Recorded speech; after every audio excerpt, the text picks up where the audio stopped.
අයිබෝවන් අපි දැන් තුන්වෙනි පාඩම අද මේ වීඩියෝ එකෙන් ආරම්භ කරන්න බලාපොරොත්තු වෙනවා. ඕගොල්ලන්ට කලින් දැන් දෙවෙනි පාඩම, ඒ කියන්නේ පළවෙනි පාඩම හැඳින්වීම, දෙවෙනි පාඩම ජීවයේ රසායනික හා ශෛලීය පදනම. තුන්වෙනි පාඩම වෙන්නේ ජීවීන්ගේ විවිධත්වය කියන කොටසට. මේකත් ගොඩක් අර රචනා ප්‍රශ්න වලට වඩා මේකෙන් ගොඩක් අපිට බලාපොරොත්තු වෙන්න පුළුවන් වෙන්නේ MCQ ඊළඟට ස්ට්‍රක්චර්. මේ ගොඩාක් කරුණු අර පාඩම් කරගෙන එක විදිහක දේවල් වලට වඩා අර තනින් තනින් කරුණු විශාල ප්‍රමාණයක් විසිරලා තියෙනකොට ටිකක් පාඩම් කරගන්න එහෙම හොඳට තේරුම් අරගෙන ඒක එක්තරා සැලැස්මක් විදිහට කරගෙන නැත්නම් මේ පාඩම ටිකක් අමාරු වෙනවා. ළමයි ඒකයි විවිධත්වයේ පාඩම මතක හිටින්නේ නැහැ එහෙම කියලා කියන්නේ. තේරෙන්නේ නැති කොටස් මේකේ නැහැ. අර තියෙන්නේ තමන්ගේ ප්‍රැක්ටිස් එක පුහුණු වෙන්න ඕනේ. ටිකක් අනිත් පාඩම් වලට සාපේක්ෂව වැඩිපුර මොකද එකිනෙකට වෙනස් කරුණු ගොඩක් තියෙනවා.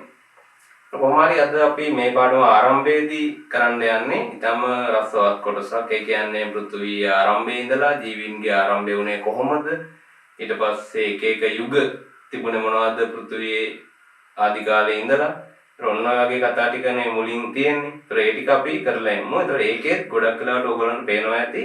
මම දාලා තියෙනවා මේ අංක වගේක්. ඒ කියන්නේ කොච්චර මේ කාලයක් දීලා අපිට කියනවා මෙන්න මේ සිදුවීම් මේ කාලෙදී වුණා.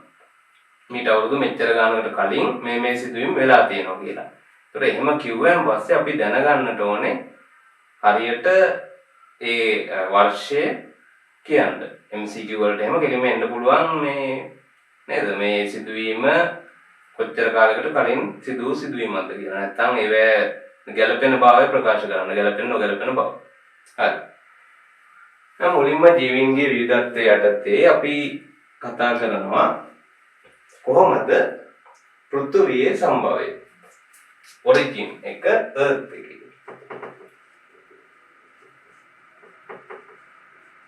පෘථිවියේ සම්භවය ඒක තමයි මුලින්ම දැන් කියන්නේ අපේ ලෝකය පෘථිවි ගෝලය කොහොමද බිහි වුනේ කියලා. එහෙම නැත්නම් පෘථිවිය ගත්තහම පෘථිවිය විතරක් නෙමෙයි සෞරග්‍රහ මණ්ඩලයේම එක අවස්ථාවකදී බිහි වෙච්ච ග්‍රහ වස්තුන් කියලා තමයි සඳහන් කරන්නේ. ඒ කියන්නේ විද්‍යාඥයෝ දැන් මේකේ විවිධ මත තියෙනවා. ඒ මතයක් තමයි තම තියෙන්නේ. ඒ කියන්නේ නිශ්චිතව අපිට හරියටම කියලා නැහැ මෙහෙමයි කියලා. මතයක් විදිහට තමයි මේකේ ප්‍රකාශ කරලා තියෙන්නේ පෘථිවියේ සම්භවය ඊට පස්සේ ජීවීන්ගේ සම්භවය වුණත් එහෙමයි. හරි 100%ක්ම කවුරුත් ඒ මොකද ඒ කාලේ හිටියේ නැහැ නේ. මීට අවුරුදු මිලියන බිලියන ගානකට කලින් කතාවක් ගැන අපි දැන් මේ කතා වෙන්න යන්නේ. ඒකට කවුරුවත් ඒ වෙලාවෙ ඉඳපු කෙනෙක් නැහැනේ. විද්‍යාඥයෝ වුණත් මේ විද්‍යාව දියුණු වෙලා ඒවා කරේ ඔය 18 වෙනි සතවර්ෂයේ 19 වෙනි සතවර්ෂයේ ඔන්න ඔය වගේ මෑත කාලේදීනේ. ඒ අනුව මේවා ගොඩක් වෙලාවට අපි සාක්ෂි විදියට ගන්නෙ පොසිල. අපිට හම්බ වෙන පොළොවේ ගැබ් වෙලා තියෙන පොසිල සටහන් වල ඊට පස්සේ භූ විද්‍යාවට අදාළ යම් අධ්‍යයනයන් ඔස්සේ තමයි මේ වර්ෂ ගණන් තීරණය කරලා ඊට පස්සේ වෙච්ච සිදුවීම් මෙන්න මේවා වෙන්න ඇති කියලා ලස්සන ඔයගොල්ලෝ මූවිස් එහෙම බලනවා ඇතිනේ ඩයිනෝසර්ස්ලා දැන් නැති සත්තු හිටපු යුගය ගැන තියෙනවනේ විවිධ. හරි කොහොම හරි පෘථිවිය සම්භවය ගැන මෙන්න මේ විදිහේ මතයක් තමයි දැනට ලෝකේ පිළිගන්නේ. පිළිගත් මතය විදිහට අපි සලකන්නේ. ඒ කියන්නේ සූර්යයා ඉන්නවනේ අපේ සන්. මේ සූර්යයෙන් තමයි කියනවා මොකක් හරි ක්‍රියාවලියක් ඔස්සේ භෞතික ක්‍රියාවලියක් සිද්ධ වෙලා සූර්යයෙන් ආපු කොටසක් කැලි වලට කැඩිලා ගිහිල්ලා තමයි මේ සෞරග්‍රහ මණ්ඩලයේ ඇතිවීම සනිටුහුනේ කියලා. සෞරග්‍රහ මණ්ඩලයේම කොටසන්නේ අපි පෘථිවිය කියන්නේ. පෘථිවිය කියන්නේ ඒ කියන්නේ සූර්යයෙන් කැඩිලා ආපු කොටසක් විදියට තමයි සලකන්නේ. සූර්යයෙන් කැඩිලා ආපු කොටසක් කියවම ඔයගොල්ලෝ හිතන්න කොච්චර උණුසුමක් නේ මේ සූර්යය කියපුවම අධික උණුසුමක් සහිත වස්තුවන්නේ. එතකොට ඒ තරම්ම වෙන්න ඇති පෘථිවියත් ඒ කාලේ. මේ කොයි කාලෙද මේ කතා වෙන්නේ? අවුරුදු බිලියන 4.6කට පෙර. බිලියන් years ago කියන එකයි මේ BYA කියලා දාලා තියෙන්නේ. හරිද? ඒක ඕනනම් පොඩ්ඩක් ඔයගොල්ලෝ ඒ ගැන පාඩම් කරද්දි මේ වගේ කියන්නේ බිලියන ගන්නකට පෙර කියන එක ඒ වගේ දාගන්න ප්‍රශ්නයක් නැහැ. billion years ago. එතකොට MY කියන්නේ මිලියන් ඉයර්ස් ago කියන එක. මෙතන ඉඳලා තියෙන්නේ මිලියන් ඉයර්ස් ago. හරි. ඔන්න ඔය කාලයකට කලින් දැන් මේ වගේ මේ ප්‍රධාන වශයෙන් මේ තමයි ඒ කාලය. කාලවකවානුව අනුව ගත්තොත් මේ ටික තමයි ඔයගොල්ලෝ ටිකක් අර දැනගන්න ඕනේ විශේෂිත අවස්ථා. දැන් එකින් එක යද්දි මම කියනවා මේ කාලයකට කලින් මේ සිදුවීම තමයි වෙලා තියෙන්නේ. ඒකයි ඔය අංකේ දාලා තියෙන පැත්තකින්. ඒත් ඔයගොල්ලොත් ඒක පොඩ්ඩක් පේන තැනකින් මෙන්නම කොලේක හරි ලියලා අඩුම ගානේ මේ අංක ටික වඩා හොඳයි එහෙම ලියනවා නම් මොකද අර නිකම්ම මේකත් එක්ක සිදුවීමත් ඉස්සරහින් ලියලා කොහේ හරි ගහ ගන්නවට වඩා බිත්ති එක හරි මේක විතරක් ගහලා මෙතන ඉස්සන තියෙන එක හොඳයි ඔයගොල්ලන්ට ආපහු මතක් කරගන්න. ඔය බයොලොජි වල අපි මෙමරිය හදාගන්න එපා. මෙමරිය හදාගන්නකොට මම හැමතිස්සෙම කියනවා අපි නිකන් දේවල් දිහා බලලා විතරක් නෝට් බලලා විතරක් හරියන්නේ නැහැ. ඒක මෙනෙහි කරන්න ඕනේ. ආපහු මතක් කරන්න ඕනේ. එතකොට තමයි තමන්ට හොඳ මතකයක් හැදෙන්නේ. ඒ අනුව මේ වගේ ලියාගෙන කොහේ හරි අංක ටික විතරක් මතක් කරනවා නිවඩු පාඩුව බිලියන මෙච්චර කාලයකට කලින් මොකද්ද උනේ සිදුවීම. ඒක මතක් වෙනවද? මතක් වෙච්ච එක හරියද? චෙක් කරගන්න පුළුවන් නේ. නෝට් තියෙනවනේ. ඒ විදිහට. එහෙනම් පෘථිවිය සම්භවය උනේ බිලියන අවුරුදු 4.6කට පෙර. අවුරුදු බිලියන. ඒතර කාලයේ සෑහෙන බිලියන කියන්නේ 0.1 කීයද? ඒ වගේ විශාල ගණනක් නේ. එතකොට මුලින්ම ඇතිවෙච්ච පෘථිවිය මේ වගේ ව්‍යුහයක් දැන් සූර්යයාගෙන් කැඩිලා ආපු නිසා අධික උෂ්ණත්වයක් සහිත වුණා. ඒ වගේම කියනවා මුල් කාලෙදී මේක ස්ථාවරත්වයකට පත් වෙනකන් දැන් කොටසක් කැඩිලා ගියන් පස්සේ අපි දන්නවා අභ්‍යවකාශය අවකාශය කිව්වන් පස්සේ විශාල ග්‍රහක වලින් විවිධ මේ පාංශු වල තියෙන විශාල ප්‍රමාණයේ කැබලි හැමතිස්සෙම සැරිසරනවා. එතකොට ඒවා එක්ක ගැටෙමින් හැපෙමින් තමයි මුල් කාලේ ස්ථාවරත්වයකට පත් වෙනකන් ගුරුත්වාකර්ෂණය වගේ දේවල් වලින් ස්ථාවර වෙනකන් පෘථිවිය පැවතිලා තියෙන්නේ.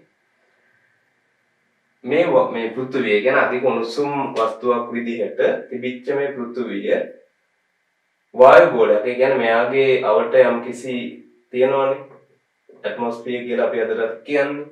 මේ වායු ගෝලයට මෙයාගේ ඇතුළත වෙන යම් ප්‍රතික්‍රියා වලින් විශාල වායු ප්‍රමාණයක් නිදහස් වෙනවා. දැන් මම කියන්නේ මේ පොයින්ට්ස් ටික වැදගත්. ඒ කියන්නේ ඕගොල්ලන්ගේ ජීව විද්‍යාවේ මේ කොටසට වැදගත් වෙන පොයින්ට්ස් තමයි කියන්නේ. නැත්නම් ගොඩක් දේවල් තව භෞතික ක්‍රියාවලිය, රසායනික ක්‍රියාවලිය ගත්තාම මෙතෙන්දි කියන්න ඕනේ හරිනවා. නමුත් ඒවා ඔක්කොම අපිට මෙතෙන්දි සාකච්ඡා කරන්න වෙලාවක් නැහැ. ජීවයේ සම්භවයට තමයි අපි මේ ටික ගමන් කරන්නේ. එහෙනම් ඒකට අදාළ වැදගත් සිදුවීම් විශේෂයෙන් ඕගොල්ලෝ පේපර් එකේ උත්තරයකට ඔයගොල්ලන්ට වැදගත් වෙන දේවල් ටික තමයි මේ වීඩියෝ එකේ මම සාකච්ඡා කරන්නේ. ඔක්කොම නෙමෙයි හරි. ඒ නිසා මේ කියන ටික හොඳට ඔළුවට දාගන්න. එතකොට පෘථිවියේ ආරම්භයේදී දැන් මේ වගේ ගිනි බෝලයක් කියලා හිතාගත්තොත් එතකොට ඒකේ ඇතුලේ සිදුවෙන විවිධ රසායනික ප්‍රතික්‍රියා හේතුවෙන් මේකේ විශාල වායුන් ප්‍රමාණයක් නිදහස් වෙනවා. එතකොට මේ වායුන් මොකද වෙන්නේ? මේ අවට යම් ප්‍රමාණයක භූමිය නැත්නම් අතු පිට අවට යම් කිලෝමීටර ගණනාවක් දක්වා විහිදෙනවා. ඒතර ඒකටනේ අපි වායු ගෝලය කියලා කියන්නේ. එහෙනම් මේ මුල් කාලේ කියන්නේ පෘථිවිය ආරම්භ වෙච්ච කාලේ වායු ගෝලයේ මොනවද තිබ්බ වායු? ඔක්කොම තිබ්බා. තිබ්බේ නැති එක ප්‍රධාන කෙනෙක් ඉන්නවා ඔක්සිජන් තිබ්බේ නැහැ. අනිත් ගොඩාක් දේවල් තිබුණා. නයිට්‍රජන් ඊට පස්සේ නයිට්‍රජන් වල ඔක්සයිඩ් තත්ත්වය එකිනෙකට වෙනස්. ඊට පස්සේ හයිඩ්‍රජන් සූර්යාගේ විශාල වශයෙන් විමෝචනය වෙන වායුවක් නේ හයිඩ්‍රජන් කියලා කියන්නේ. ආපහු මීතේන් ඊට පස්සේ හයිඩ්‍රජන් සල්ෆයිඩ් ජල වාෂ්ප ඊට පස්සේ මීතේන් එක එකතු වෙලා කාබන් ඩයොක්සයිඩ් වගේ වායුන්. මේවෙන් පූර්ණ වෙලා තිබුණා පෘථිවියේ මුල් වායුව වල. මෙයා තමයි නැත්තේ. එයා නෑ තාම මූලිකව එයා තිබුණේ නැහැ. ඊටාම සුළු වශයෙන් යම් ප්‍රතික්‍රියාවකින් ආවත් ඊටාම අල්ප ප්‍රමාණයක් තමයි ඔක්සිජන් මුල් කාලේ තිබුණේ වායුව වල. මේ ටික ඔයගොල්ලෝ දැනගන්න ඕන. මුල් කාලේ ආදි පෘථිවිය. හරි එහෙම එක එක විදිහට ඔක අහන්න පුළුවන්. ඒ කාලේ තිබිච්චි වායු වර්ග මොනවද කියන එක පොඩ්ඩක් ඔළුවේ තියාගන්න ඕනේ. එතකොට ඒක ලොකු අමාරුවක් නැහැ. මොකද ආපහු ඇමෝනියා ලොකු අමාරුවක් නැහැ. මොකද ඔක්සිජන් ඇර අනෙකුත් ඔයගොල්ලන්ට අද වර්තමානයේ වුණත් වායු ගෝලයේ තියෙන වායුන්ගේ සෑහෙන ප්‍රමාණයක් මෙතෙන්දි සඳහන් කරන්න පුළුවන්. හරි. ඔය තමයි ප්‍රධාන වශයෙන් වායුන් විදියට තිබුණේ. ඒත් පෘථුවිය දැන් කියවන රසායනික ප්‍රතික්‍රියා ගැන මෙයා ගොඩක් ක්‍රියාකාරී රසායනික වශයෙන් භෞතික වශයෙන් ගොඩක් ක්‍රියාකාරී ප්‍රතික්‍රියාකාරී වගේ ව්‍යුහයක් තමයි කියන්නේ සූර්යයාගේ නාපු කොටසක් කියලා කිව්වනේ. ඒක හිතා ගන්න ඕනේ ගොඩක් අනිවාර්යෙන් ප්‍රතික්‍රියාශීලී ප්‍රතික්‍රියා නිරන්තරයෙන් සිද්ධ වෙන ගිනි කොඳු පිපිරීම ඊට පස්සේ ලාවා ගැලීම් ඒවත් එක්කලා පාෂාණ අන්තර්ක්‍රියා කරලා විශාල වශයෙන් මේ වගේ වායු ප්‍රමාණයක් වායු ගෝලයට නිදහස් කරනවා. හරි. ඒක මුලින්ම මූලිකව දැනගන්න ඕනේ. ඊළඟට මේ වායුන් නිසා ප්‍රධාන වශයෙන්ම වායු විතරක් නෙමෙයි. ඊළඟට තව භෞතික ක්‍රියාවලි සහ රසායනික ක්‍රියාවලි මගින් ජීවය සඳහා වැදගත් වන සමහර සරල අණුවර්ග නිපදවනවා. මොනවාද සරල අණු? මොනවාද සරල අණු කියලා කියන්නේ ජීවය සඳහා වැදගත් වන සරල මෙතන තව වචනයක් ආවනම් හරි කාබනික. සරල කාබනික අණු. මේ කාබන් සහිත පොඩි ඒවා. ඒ කියන්නේ අපිට ජීවය හැදිලා තියෙන ඒවායින් සරල කාබනික අණු කියව මොනවද? ඇමයිනෝ අම්ල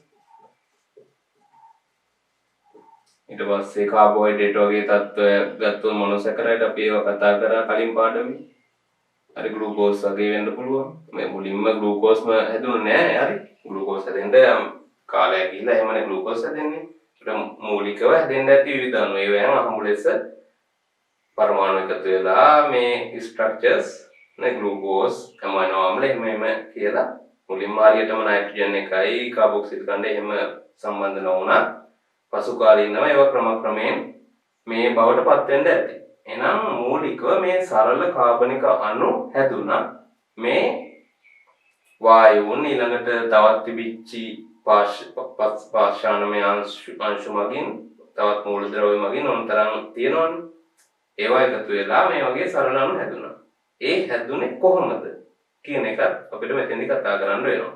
ඒ කියන්නේ මොන වගේ දේවල් නිසාද මේ වගේ සරල කාබනික අණු හැදෙන්න හේතු වුනේ?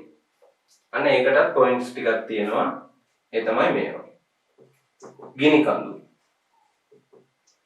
ගිනි කඳු පිපිරීම වගේ.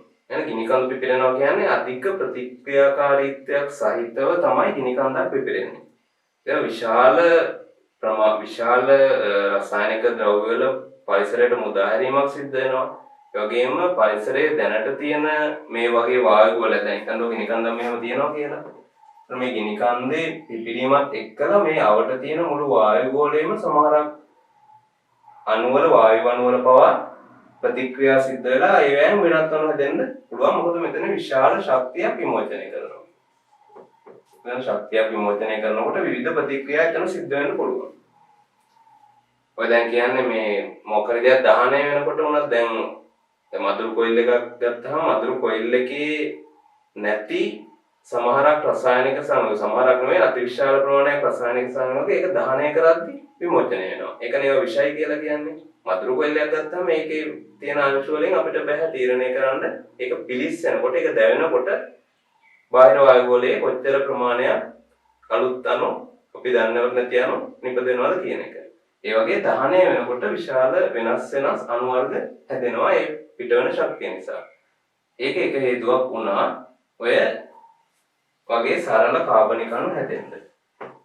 ඊළඟට ආපහු එකක් තමයි UV. මේ කාලෙදි තව දෙයක් තමයි මොකක් නැද්ද මේ පෘථිවියට වායු ගෝලයේ ඕසෝන් ලේයර් එකක් ඕසෝන් ස්තරයක් නැහැ. ඒ ඕසෝන් තියෙන ඔක්සිජන් විමෝචනයක් වෙන්න එපායි. එහෙනම් ඕසෝන් නැති නිසා හිරුගෙන් ඕන තරම් ඇති වෙනකම් UV කිරණ එනවා. ඒතර UV කිරණ එනවත් එක්කම මේ UV කිරණ කියන්නේ අර වගේම ප්‍රතික්‍රියාකාරී. ඒ කියන්නේ අණු මේවා වගේ ප්‍රතික්‍රියාවට උත්තේජනය වෙනවා. ඒක එක. ආපහු අකුණු ගැසීම. ඒකත් කතා වෙනවා මේ පෘථිවි වායු ගෝලයේ මුලින් දූවිලි වලාවන් ඒ වගේ විශාල ප්‍රමාණයක් මේ වායු ගෝලයේ තියෙනවා. ඒවෙන් නිරන්තරයෙන් අකුණු ගැසීම් සිද්ධ වෙනවා. හරි. එතකොට ගිනි කඳු පිපිරීම අකුණු ගැසීම් පාර ජම්බුල කිරණ. ඒ කතාව වලට අමතරව මෙන්න මේ වගේ ටිකක් වෙනස් එකක් තියෙනවා. ඒ මොකක්ද කියලා බලමු. ජලතාප මංකඩ විවර. ඉංග්‍රීසි ටර්ම් එක හයිඩ්‍රෝ thermal events.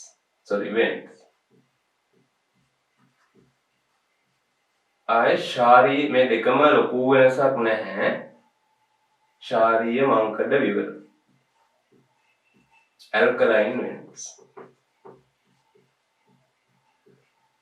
මෙන්න මෙහෙම දෙයක්ත් දීලා තියෙනවා. එයාලට මොනවද මේ කියලා බලමු. මේ අණු වලින් මේ වගේ සරල කාබනික අණු හැදෙන්න දායක වෙච්ච සිදුවීම් දෙකක් විදිහට මෙන්න මේ ජලතාප මංකඩ විවර හා ශාරීය මංකඩ විවර කියන කොටස් දෙක. දැන් මේ තුන ඕගොල්ලන්ට පැහැදිලිනේ. ගිනි කඳු පිපිරීම UV අකුණු ගැසීම මේවා ලොකු අමාරුවක් නැහැ. පැහැදිලි තේරෙනවා. ඒවෙන් ප්‍රතික්‍රියාකාරීත්වයක් ඇති වෙලා අණු අතර ඒවෙන් ජලතාප මංකඩ විවරයක් කියන්නේ මොකක්ද? ඒක අපි ටිකක් බලන්න ඕනේ මොකක්ද කියන එක. ඒක මෙහෙම දෙයක්. දැන් ඔයගොල්ලෝ දන්නවා මේ මුහුදු ගැඹුරු මුහුදක් කොහෙද තියෙන්නේ දැන්? ඇයි මේ තියෙන්නේ? පෘථුවියේ මුලින්ම අපි කිව්වා ගිනි බෝලයක්. එතකොට මේ ගිනි බෝලේ කොහෙද මුහුදු තියෙන්නේ? ගිනි බෝලේ මුහුදු නෑ. ඒතර අවුරුදු බිලියන 4.6කට කලින් මෙහෙම පෘථුවිය මේ විදිහට සූර්යයාගේ කොටසක් විදිහට නිකුත් වුණාට පස්සේ මෙයා දැන් පිට වෙලා ඊට පස්සේ සූර්යයාගෙන් යම් කිසි දුරකට ඈතට ගිහිල්ලානේ. ආලෝක වර්ෂ සෑහෙන ප්‍රමාණයක් ඈතට ගිහිල්ලා. ඒ අනුව ටිකෙන් ටික මෙයාගේ තියෙන තාපයේ උෂ්ණත්වය බාහිරට නිදහස් වෙනවා. ඔව්. එහෙම වෙනවනේ. ඒතර උෂ්ණත්වය මෙයාගේ ටිකෙන් ටික අඩු වෙනවා. උෂ්ණත්වය අඩු වෙනකොට මෙයාගේ වායු ගෝලයේ තියෙන මෙන්න මේ ජලය එන්න ඝනීභවණය වෙනවා. එයාගේ නිශ්චිත ජලයේ උෂ්ණත්වයට ආවයින් පස්සේ දැන් මේ හරිය පෘෂ්ඨයට සාපේක්ෂව ගොඩක් සිසිල් වෙනවානේ. ඒතර මේ හරිය තියෙන ජල වාෂ්ප ඒවා ඝනීභවණය වෙනවා. ලික්විඩ් තත්ත්වයටපත් වෙනවා. එහෙමපත් වෙලා ඒවා වලාකුළු නිර්මාණය වෙලා වර්ෂාව විදිහට ඔන්න වැටෙන්න පටන් ගන්නවා. හරි. පෘථිවියේ ගිනි බෝලයක් දැන් තියෙනවා. ඊට පස්සේ ඒක සිසිල් වෙනකොට ක්‍රමයෙන් ජලය ඝනීභවණය වෙලා වර්ෂාව ලෙස වැටෙන්න පටන් ගන්නවා. ඒතර කියනවා ඉස්සර කාලේ මේ දැන් වගේ දවස් දෙකක් වැහැලා නෙමෙයි පායන්නේ අවුරුදු ගණන් එක දිගට වැහැලා තියෙනවා කියලා. හරි. අවුරුදු 100 ගණනක් එක දිගට වර්ෂාව වැටිලා තියෙනවා. වර්ෂාව ලැබිලා තියෙනවා. එතකොට කියනවා මෙන්න මේ විදිහට දැන් හිතන්නකෝ වැස්ස පටන් අරගෙන පෘථිවිය පෘෂ්ඨයට මේ ජල බිඳු ළඟා වෙනකොටම ඒව වාෂ්ප වෙලා අපෝ යනවා. ඒ තරම් උෂ්ණත්වය. මොකද මතු පිට උෂ්ණත්වය සෑහෙන වැඩි තමයි. ඒතර මේ හරිය තියෙන උෂ්ණත්වය අඩු නිසා ජලය ඝනීභවණය වෙලා ඒව පල්ලෙහාට වැටෙනකොට ටික දුරක් වැටෙනකොටම පෘථිවිය පෘෂ්ඨයට ආසන්න වෙන්නවත් නැහැ. ඒව වාෂ්ප වෙලා යනවා. ඒ තරම් උෂ්ණත්වයක් තවමත් මෙයාගේ තියෙනවා. ඉතින් ඔහොම අවුරුදු 100 ගණනක් දහස් ගණනක් මේ වර්ෂාව වැටිලා එක දිගට මේ ක්‍රමක්‍රමයෙන් වැටෙනකොට තව ජලයත් එක්කත් විශාල තාප ප්‍රමාණයක් අරන් යනවනේ පිටට ජලය වාෂ්ප වෙනවා කියලා කියන්නේ. ඒ අනුව පෘථිවි පෘෂ්ඨය උම සිසිල් වෙනවා. සිසිල් වෙලා වර්ෂාව පෘෂ්ඨය මතට වැටුණාන් පස්සේ ඒකේ තියෙන අවපාත දිගට මෙහෙම තනි කෙලින් පෘෂ්ඨය නෙමෙයි මේකේ විශාල අවපාත මුග්‍රහක කැලණන්නේ කැඩිලා වැටිච්ච සූර්යයන්ගේ. ඒතකොට මේකේ විශාල අවපාත තියෙනවා. ඒවා පිරෙනවා ජලයෙන්. එහෙම විශාල විදියට පිරිච්ච ජල මේවා තමයි සාගර කියලා සාගර හැදිලා තියෙන්නේ. සාගරවල මෙන්න මේ තත්ත්ව දෙක ඇති වෙනවා. ජලතාප මංකඩ විවර හා ශාරීය මංකඩ විවර. මොනවාද සාගරවල? දැන් සාගරේ පතුල තියෙනවනේ. මෙන්න මේ වගේ. දැන් මෙන්න මේ සාගර පතුලෙන් දැනටත් මේවා වෙනවා. ඉස්සර අධිකව වෙනවා. නිරන්තරයෙන් වෙලා තියෙනවා. සාගර පතුලෙන් ගැඹුරු සාගරයේ තියෙන පතුලෙන් එකපාරට දැන් උල්පත් තියෙන්නේ මේ අපේ සාමාන්‍ය මතු පිට පෘෂ්ඨයේ අපි උල්පත් කියලා වතුර ගන්න. උල්පත කියන්නේ මොකද්ද? පොළොව ඇතුලේ තියෙන වතුර උඩට එන එකක් නෙවෙන්නේ. ඒ මේ ජලතාප මංකඩ විවරත් ඒ වගේම තමයි බොහෝ දුරට. හැබැයි මේවෙන් උඩට එන ජලය පොඩි වෙනස්කමක් තියෙනවා. වෙනස්කම තමයි මේවා අධික උෂ්ණත්වයෙන් යුක්තයි. මෙම විවරය තියෙනවා. ඒතකොට මෙතනින් එනවා ජලය උඩට නිකන් පීඩනයකින් යුතුව ජලය නිකන් විදිනවා වගේ අදහසක් හිතන්න. එහෙම එනවා. ඒතකොට ඒව ගොඩක් උෂ්ණත්වය ඉහළයි ටෙම්පරේචර් එක. ඒ එන ජලයේ සෙල්සියස් 300 400 වගේ උෂ්ණත්වයක් තියෙනවා. එතකොට මේක පීඩනයක් ඇතුව මතු පිටට එනවා. ඒ වගේම උෂ්ණත්වයෙන් ගොඩක් වැඩි. ඒ එන ජලය. ඒ විතර නෙමෙයි එයාගේ කාබනික ඒ කියන්නේ කනිජ අයන තියෙනවනේ මිනරල්ස්. එම් කනිජ අයන ගොඩක් පෝෂිත ජලය තමයි මෙහෙම එනවා කියන්නේ. හරි. එතකොට මෙහෙම ජල ප්‍රමාණයක් මේ මූද මේ තියෙන මූදට මේ විදිහේ ජල කඳක් එක්වර නිකුත් වෙනවා. එතකොට මේ වගේ මේ ජල තාපමානකට විවරයක් ආශ්‍රිතව මෙන්න මේ වගේ ප්‍රමාණයේ අපිට මේ මූදේ තියෙන අණුත් එක්ක ප්‍රතික්‍රියා කරලා අර වගේ සරල කාබනික අණු නිපදෙන්න තියෙන හැකියාව වැඩි. ප්‍රධානම හේතුව එයාගේ ලොකු උෂ්ණත්වයක් තියෙනවා. ඒ එන ජලයේ පොළොව ඇතුලේ ඉඳලා එන්නේ. ඒ ජලයේ ලොකු උෂ්ණත්වයක් තියෙනවා. ඒ උෂ්ණත්වයත් එක්ක ප්‍රතික්‍රියා කරලා ජල තාපමානකට විවරයක් අවට මෙන්න මේ වගේ සරල කාබනික අණු නිර්මාණය වෙලා තියෙනවා.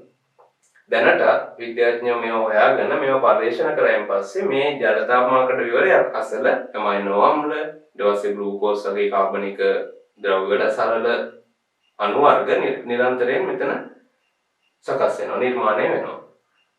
ඒ නිසා ඒක ජල තාපමානකට විවර හා ශාරීරික මානකට විවර කියන දෙක වැදගත් වෙනවා. මේ විදිහේ සරල අණු නිෂ්පාදනය කරන්න කාබනික අණු මෙන්න මේ වගේ මූලද්‍රව්‍ය වලින් නැත්නම් පොඩි රසායනික අණු වලින්. මෙන්න මේ කතා ටික තමයි පෘථිවියේ සම්භාව්‍ය යටතේ ඔයගොල්ලෝ තේරුම් ගන්න ඕනේ. මුලින්ම පෘථිවියේ සම්භාව්‍ය කොච්චර කාලයකට කලින්. ඊට පස්සේ ඒ කාලෙදි පෘථිවියේ තිබිච්ච ගෑසස් වායු වර්ග මොනවද සහ වායු වර්ග නැත්නම් ගොඩක්ම රසායනික මූලික මූලද්‍රව්‍ය වලින් සැදුණු කුඩා අණු වලින් සරල කාබනික අණු ඇති වෙන්න හේතුනේ මොනවද? ඔන්න ඔය කාරණා ටික පෘථිවියේ සම්භාව්‍ය යටතේ ඔයගොල්ලෝ තේරුම් ගන්න ඕනේ. හරි. ඊට පස්සේ අපි එනවා තවත් එක්තරා පැත්තකට කොහොමද ජීවය? දැන් මේවෙන් රසායනික පැත්තනේ තාම ඇමයිනෝ අම්ල හදුනට බෑ. මෙතනින් ජීවයක් ඇති වෙන්නේ නැහැ. ජීවයක් ඇති වෙන්නේ මදිනේ. ඒ අනුව ඊට පස්සේ අපිට අවශ්‍ය වෙනවා ජීවයක් කොහොමද ආවේ කියලා බලන්න. ජීවය ආවේ කොහොමද කියලා බලන්න අපිට තියෙන වාදයක් තමයි ජෛව රසායනික පරිණාමය. ජෛව රසායනික පරිණාමවාදයේ ජෛව රසායනික පරිණාමය කියලා අපි කියනවා. මේ යටතේ තමයි ඔය ජීවේ සම්භවය කියන එක පැහැදිලි වෙන්නේ. රාර කතා ටිකම ආපහු වෙනවා. කියන්නේ පෘථිවියේ මේ විදිහේ සරල කාබනික අණු ඇති වුණා කියලා කිව්වා. අපි එතනින් පටන් ගත්තොත් සරල කාබනික අණු හැදුනා. ඊට පස්සේ මේ සරල කාබනික අණු මේ විදිහට එකතු වෙලා මේවැන් අපිට හැදෙන්න පුළුවන්. මේ හැදුනා. ටිකක් සංකීර්ණ වන මහා අණු. සංකීර්ණ අණු. ඒ කියන්නේ මෙහෙමයි. දැන් සරල කාබනික අණු ගත්තොත් ඇමයිනෝ අම්ල වලින් මොනවද හැදෙන්න පුළුවන්? පොලිපෙප්ටයිඩ් එහෙම නැත්නම් ප්‍රෝටීන්.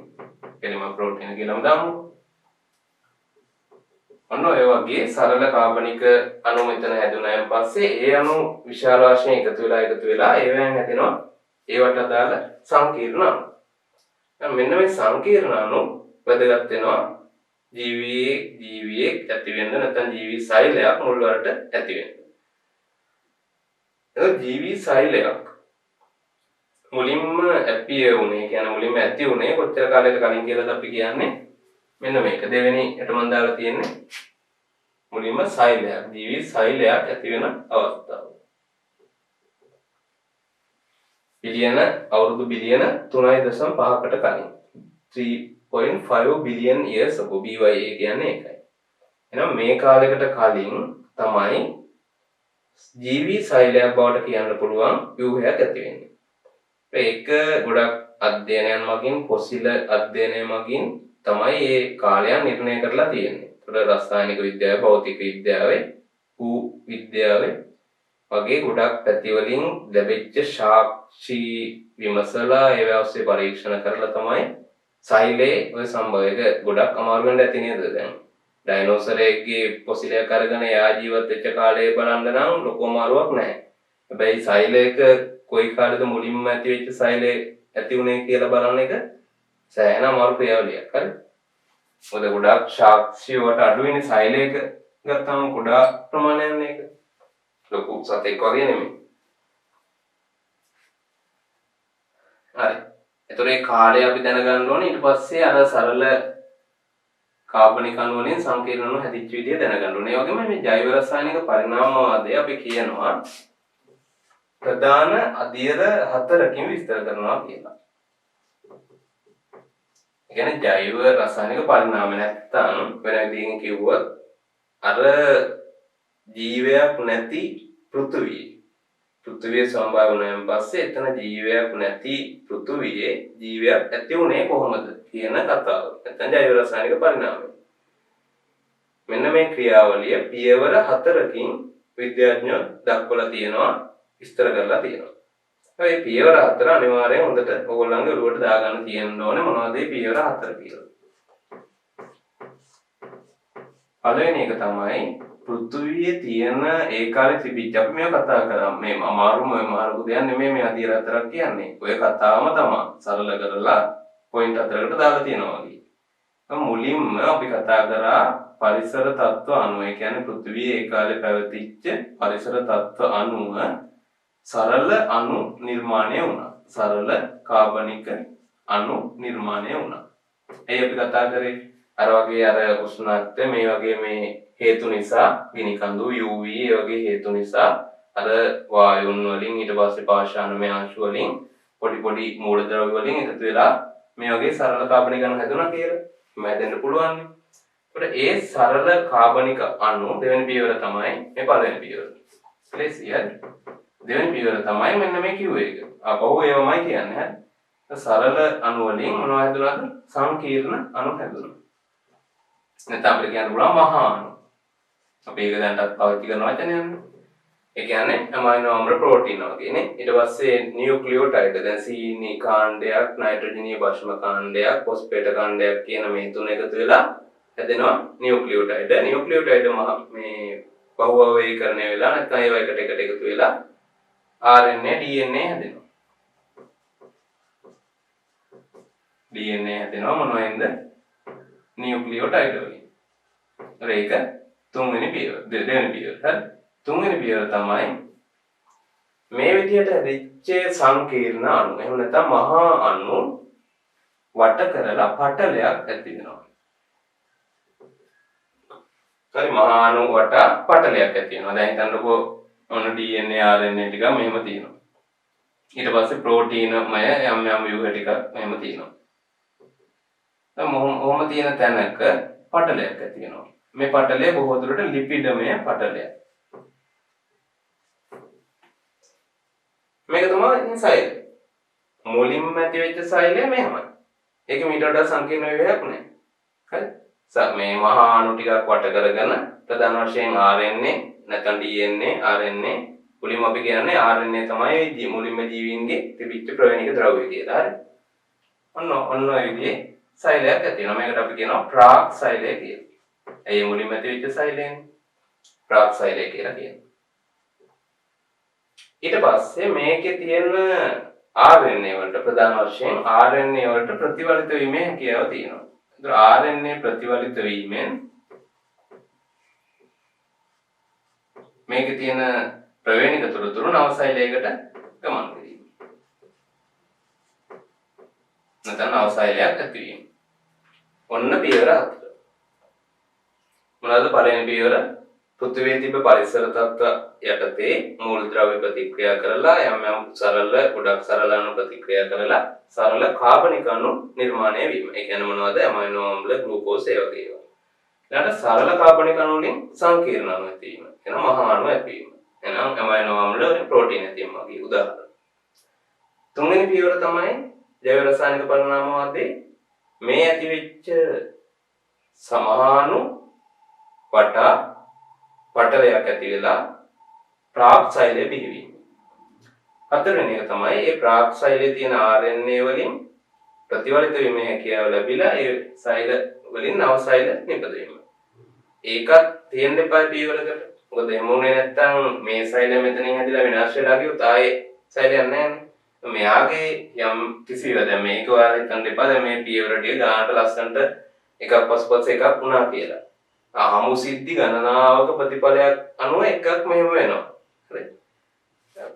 පට්ට මේ වගේ මහාණු ටිකක් වට කරගෙන පටලයක් හදුන ගමන් ඒක සෛලයක් වෙනවා කියන එක නෙමෙයි මේ කියන්නේ. පැහැදිලිද? ඒ කියන්නේ මේ හරි මේක ඒ විදිහට වෙන්න ඕනේ සෑහෙන දුරකටවත් නේ. ඒකට අවශ්‍යතා සම්පූර්ණ වෙන විදිහට ඒ පටලයක් වට වෙලා යම් අණු ටිකක් RNA ටිකක් නේද පිළිවෙල වෙලා එහෙම අහමු සිදුවීම් ගණනාවක එක්තරා ප්‍රතිඵලයක් තමයි ප්‍රාක්සයිලය. ඒතර ඒකට තිබිච්ච ප්‍රතිවලිත වීමේ හැකියාව කියන සාධකය මත ඒකෙන් නවසෛල බිහි වුණා. නවසෛල බිහි වෙන්න පටන් ගත්තා. ඒක ජීවයේ ආරම්භයත් වුණා. හරි. ඒ දේවල් ටික තමයි ජෛව රසායනික පරිණාමයේ මුලින්ම තියෙන. ඊට පස්සේ බලන්න ඕනේ මේ ප්‍රාක්සයිලයේ තියෙනවා ටිකක් විශේෂ ලක්ෂණ ටිකක් අපි දැනගන්නට ඕනේ. හරි. ඔය දැන් ජෛව රසායනික පරිණාමයේ වැදගත් ටික මොනවද? කොච්චර කාලයකට කලින්ද ප්‍රාක්සයිලයක් බිහි වුණේ නැත්නම් ජීවයේ සම්භාව්‍ය වුණේ? ඒ වගේම මේ ජෛව රසායනික පරිණාමයේදී අපි පියවර 4කින් විස්තර කරනවා ඒ ක්‍රියාවලිය. ඒ ටික ඔයගොල්ලෝ දැනගන්න ඕනේ. දැන් මේ කියන ඒවා පොඩ්ඩක් නෝට් කරගන්න වීඩියෝ එක නවත්තනවත් හරි කමක් නැහැ. නෝට් කරගන්න. එතකොට ඒක ඔයගොල්ලන්ට පහසුවක් වෙනවා මතක තියාගන්න. හරි. මේ ප්‍රාක්සයිලය බිහි වුණේ කොහොමද?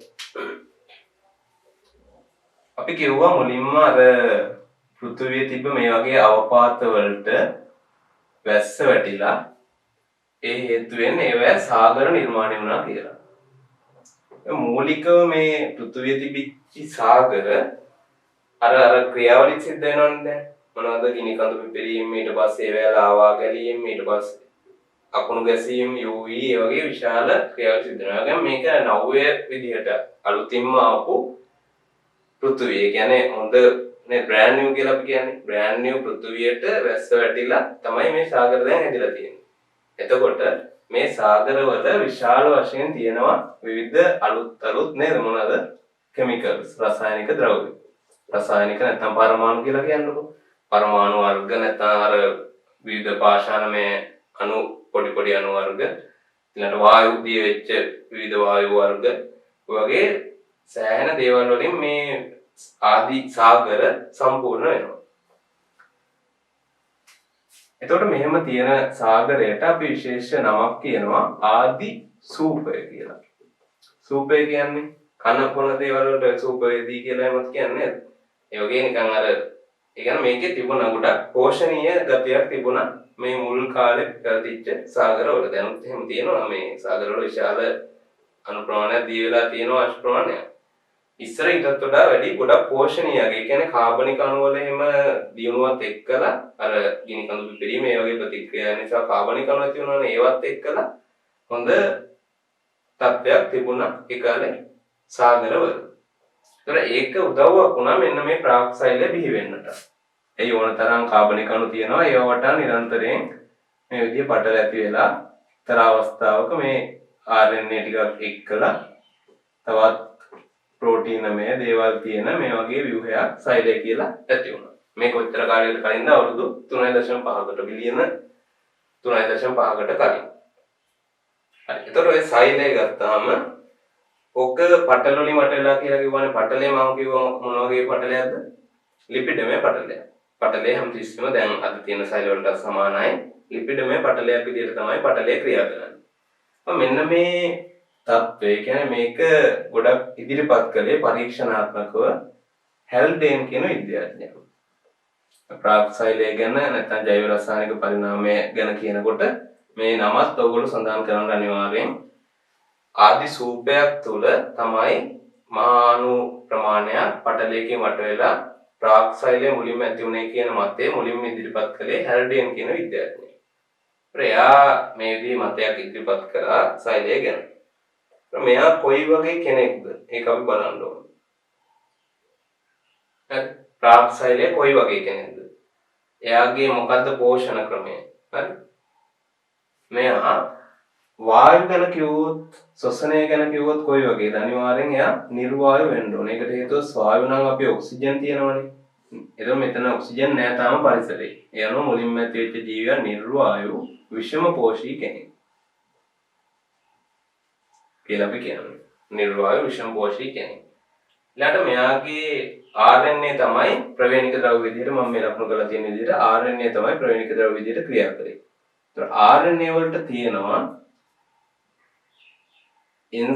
ප්‍රවේණික ද්‍රව්‍ය ලෙස ක්‍රියා කිරීමේ හැකියාව වගේම එන්සයිම් විදිහට ක්‍රියා කිරීමේ හැකියාව.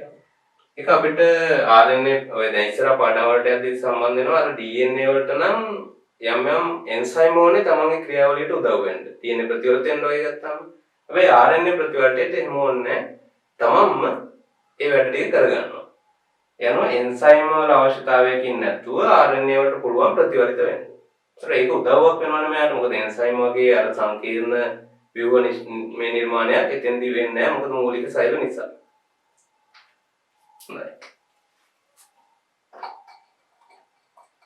මෙයාගේ ගොඩක් ක්‍රියාවලි වර්ධනය පෙන්නනවා ඊට පස්සේ පරිණාමය පෙන්නනවා එන්සයිමත් නැත්තේ නෑ හරි එම උත්ප්‍රේරිත ක්‍රියාවලි උත්ප්‍රේරණය නැත්නම් ප්‍රතික්‍රියා උත්ප්‍රේරණය හරි මොනවා වගේද එන්සයිම වගේ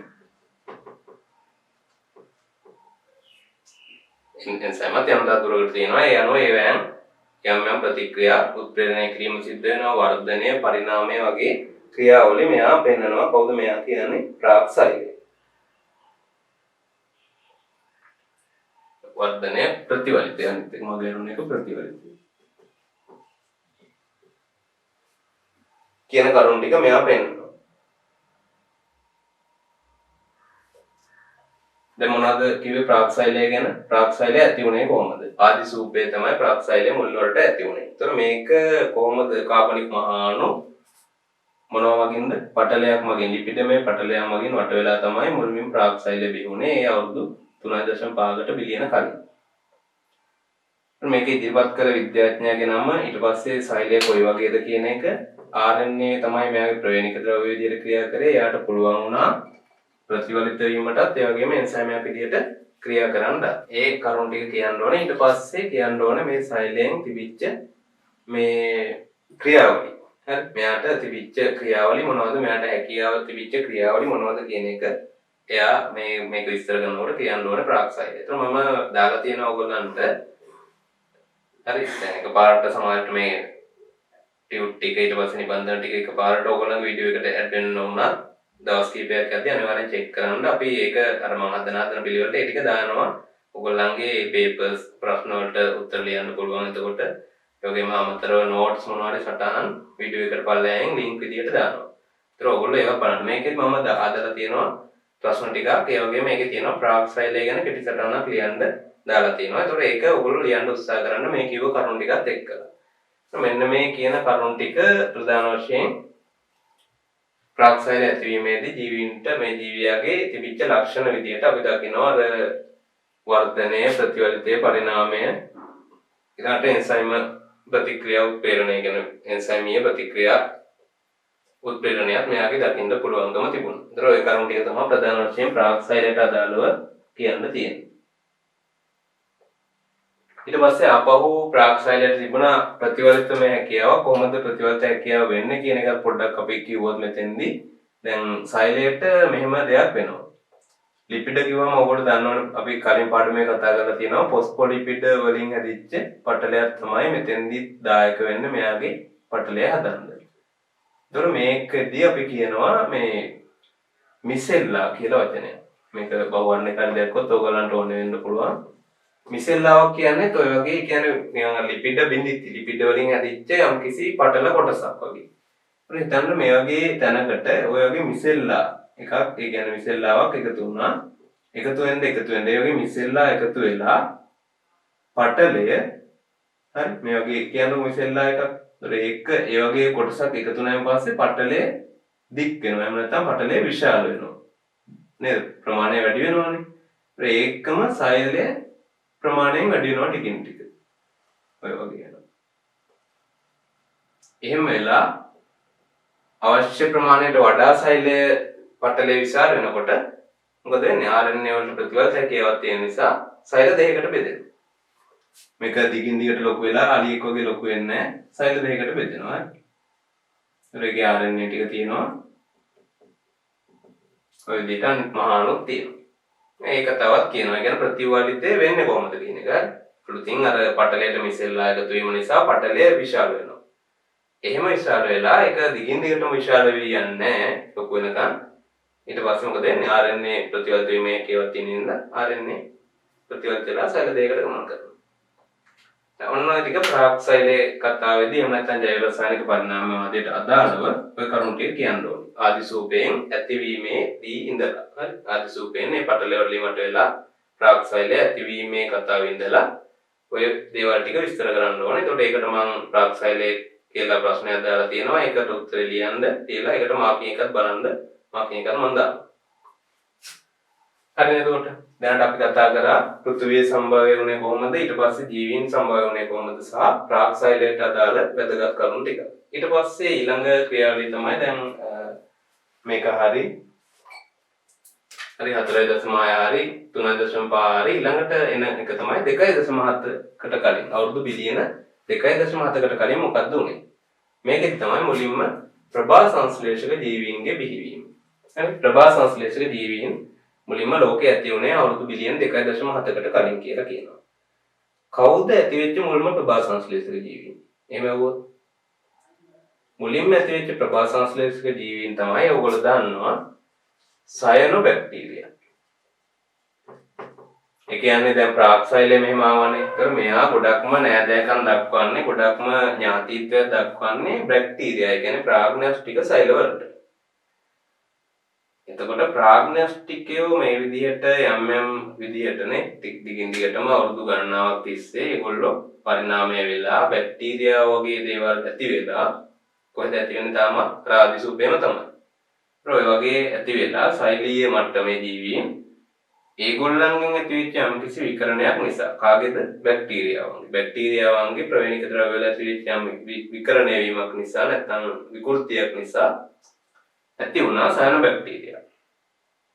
ඒගොල්ලෝ ගොඩක් ඥාතිත්වය දක්වන බැක්ටීරියා වලට අපි ඒක දැනටත් දන්න ඕනේ. බැක්ටීරියා ඒ ඔය යටතේමනේ අපි සයනොබැක්ටීරියා කතා කරන්නේ. නමක් තියෙනවනේ සයනොබැක්ටීරියා කියලා නේද? ඒ අනුව මේගොල්ලන්ට හැකියාව ලැබුණා මොනවා කරන්නද? ප්‍රභා සංශ්ලේෂණය කරන්න. ඒතර ඒක ඇත්තටම විකෘතිය. මොකද දැන් තාමත් UV කිරණ වැටෙනවා. උෂ්ණත්වය නිරන්තරයෙන් වෙනස් වෙනවා. ඒ අනුව මේ ප්‍රවේණික ද්‍රව්‍ය මේ ප්‍රාක්සයිලේ වගේ දැන් මේකෙන් ඇතිවෙච්ච නවසෛලවල උනා ඒ කාලේ කියනවා නිරන්තරයෙන්ම දැනට වඩා විකෘති සිදුවීමේ වේගය ගොඩක් වැඩි කියලා. ආදි පෘථිවි මොකද ඒ තිබිච්ච පරිසර තත්ත්වයක් එක්ක විශාල UV ප්‍රමාණයක් වැටෙනවා නිරන්තරයෙන්. ඊට පස්සේ උෂ්ණත්වය නිරන්තරයෙන් එහා මෙහා වෙනවා. වැඩි උෂ්ණත්ව අඩු උෂ්ණත්ව විදිහට. මේවා තුලින් ගිනි කඳු පිපිරීම වලින් වගේ නිකුත් වෙන රසායනික ක්‍රියාවලින් මගින් මොකද වෙන්නේ? නිරන්තරයෙන් අර ඒගොල්ලන්ගේ ප්‍රවේණික ද්‍රව්‍ය වෙනස් වෙනවා. එහෙම වෙනස් වෙලා දිච්ච එක්කෙනෙක් තමයි සයනොබැක්ටීරියා කියන්නේ. ඒ වෙනස් වීම හොඳකට කියලා බලන්නකො නේද? හැමතිස්සෙම විකෘති කියන එක නරකකටම නෙමෙයි හොඳටත් වෙනවා. ප්‍රභා සංශ්ලේෂණය කියලා ක්‍රියාවලිය මේගොල්ලන්ට උරුම උනේ අර විදිහ ඇදිච්ච විකෘතියක් නිසා. එහෙම වෙලා මේගොල්ලන්ට හැකියාව ලැබුණා තමන්ටම ස්වයංව ආහාර නිපදව ගන්න. ඒ හැකියාවට ප්‍රභා සංශ්ලේෂණය කියන්නේ. ප්‍රභා සංශ්ලේෂණයක් එක්කලා විශේෂ ක්‍රියාවලිය වෙනස් වීමක් ඇති වුණා මේ පෘථුවිය තුල. මොනවා නිපද වෙන්න පටන් ගත්තද? අතුරු ඵලයේ විදිහට ප්‍රභා සංශ්ලේෂණය ඔයගොල්ලෝ දන්නවා. කලින් අපි පාඩම දාලා තියෙන ප්‍රභා සංශ්ලේෂණය ඔක්සිජන් ඔන්න නිපද වෙන්න පටන් ගත්තා. රසායන බැක්ටීරියා ගහන්නේ දැන් විශාල වශයෙන් දැන් වැඩි වෙනවනේ මුහුදු වල ආදිසූපේ. ඒ අනුව ඔක්සිජන් දැන් ඔන්න නිදහස් වෙනවා පරිසරයට විශාල වශයෙන්. කාබන් ඩයොක්සයිඩ් මොනවා කරනවද ඒගොල්ලෝ? කාබන් ඩයොක්සයිඩ් අවශෝෂණය. ඒකින් මේ ප්‍රභා සංශ්ලේෂණයනේ. ඒතර කාබන් ඩයොක්සයිඩ් අරන් ඔක්සිජන් පිට කරනවා. එහෙනම් වායු ගෝලයේ ඔක්සිජන් ප්‍රමාණය එන්න දැන් වැඩි වෙනවා. අන්න එතකොට මුලින්ම දැන් අර මුල් කාලේ ඒක මම හරියට කියන්නේ මේ පොයින්ට් එක කියන්නේ නැතුව ඇති ඔක්සිහාරක වායු ගෝලයක් තිබුණේ කියලා. අර මුලින්ම පෘථිවිය ඇති වෙච්ච කාලේ ඔක්සි මොකද්ද? හාරක. ඔක්සිහාරක අයන්න. හරි? හාරක.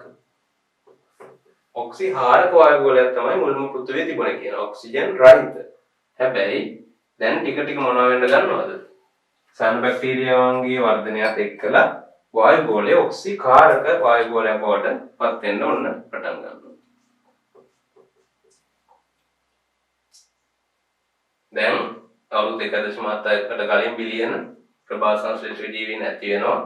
ඒ ඇති වෙච්ච කාණ්ඩය තමයි සයනෝ බැක්ටීරියාව.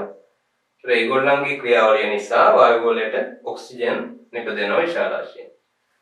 එහෙම ඔක්සිජන් නිපද වෙලා ඒ ඔක්සිජන් දැන් ජලයේ දී වෙන්නත් එපාය. ඒකෙදි මෙහෙම කතාවක් කියනවා. ඒ කාලේ මේ තිබිච්චි මේ මුහුදු ජලය නැත්නම් මේ සාගරවල තිබිච්ච ජලය විශාල වශයෙන් Fe2+ වලින් අයන් වලින් යකඩ වලින් පරිපූර්ණ වෙලා සන්තුෂ්ත වෙලා වගේ තිබුණා. එහෙම අයන් ගැන විතරක් කතා කරන්න වෙන මොකුත් තිබුණේ නැද්ද? නෑ අනිත්ත් තිබුණා. නමුත් ප්‍රධාන වශයෙන් මොකද ගිනි කඳු වලින් පොළොව පෘථිවි පෘෂ්ඨය මත තිබිච්ච ප්‍රධාන මූලද්‍රව්‍යයක් තමයි ෆෙරස් අයන්. ඒ කියන්නේ යකඩ වල මේ ෆෙරස් වගේ තත්ත්ව වලින් තමයි එයා දී වෙලා තියෙන්නේ.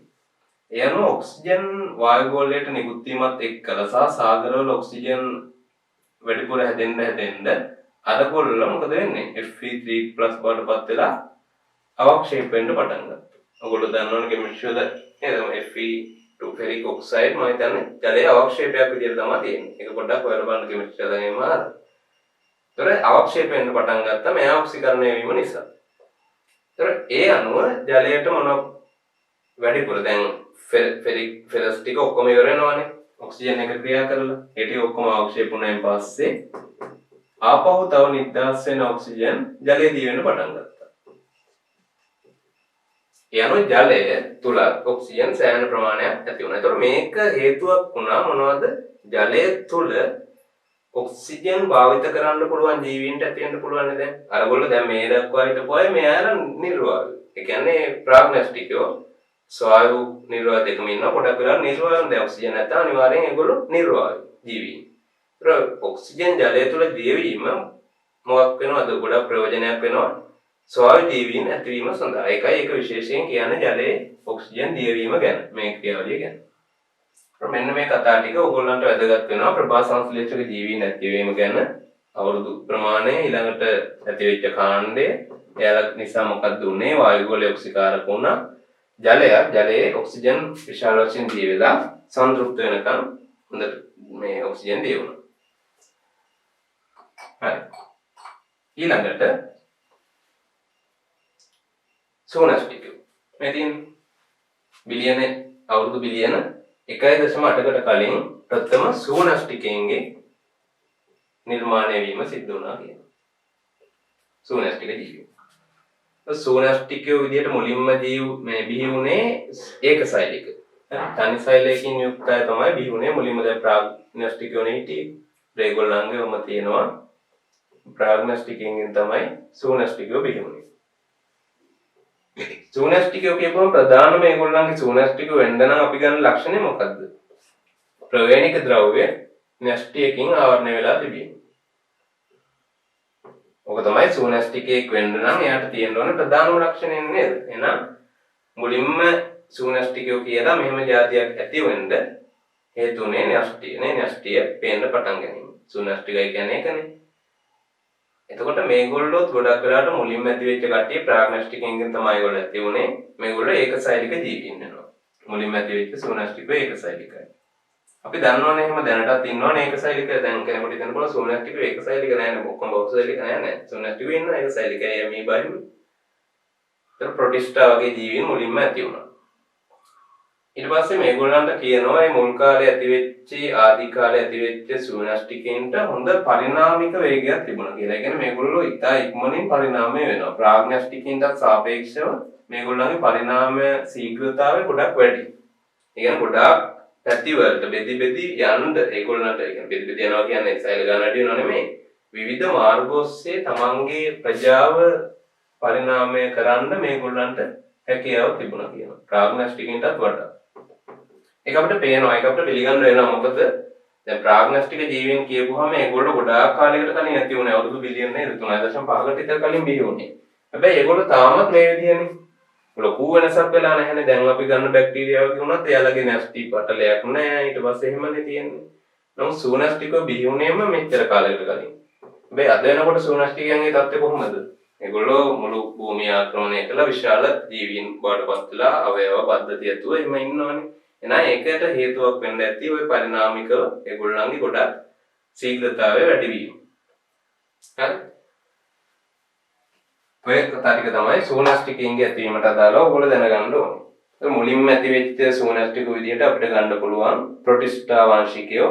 ඒ ප්‍රොටිස්ටා වංශිකයන්ගේ ඔය ඇල්ගී හරි ඇල්ගාව් වගේ ජීවීන් ඇති වුණා. මේ 1.8 කියන එක තව ඇල්ගාව් ඇල්ගී වර්ග රතු ඇල්ගී දුඹුරු ඇල්ගී එහෙම කියලා කියන්නේ. ඒගොල්ලන්ගේ බිහිවීම අවුරුදු බිලියන 1.2කට වගේ කලින්.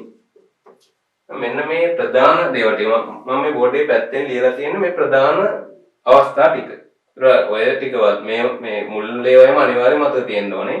පෘථිවියේ සම්භවය, ජීවයේ සම්භවය ඒවා අනිවාර්යෙන් ඒ දෙක නම් මේ මොකද ගොඩක් වෙලාවට ඔයගොල්ලෝ නිශ්චිතවම මතක තියෙන්න ඕනේ. හරි. ඒවා නිරන්තරයෙන් පේන තැනක ගා ගන්න කිව්වෙත් ඒකයි. ඒක නිරන්තරයෙන් දකිද්දී හරි හොඳ මතකයක් හැදෙනවනේ. ඊට පස්සේ අපි යනවා දැන් සූනස්ටිකය ඇති වුණානේ. ඊට පස්සේ සූනස්ටිකය කොහොමද මේ පෘථිවිය මත වෙන විවිධාංගීකරණය වුනේ? ඒ කියන්නේ ඒගොල්ලෝ කොහොමද මෙතන තමන්ගේ ජීවය තහවුරු කරගත්තේ කියන එක බලන්න.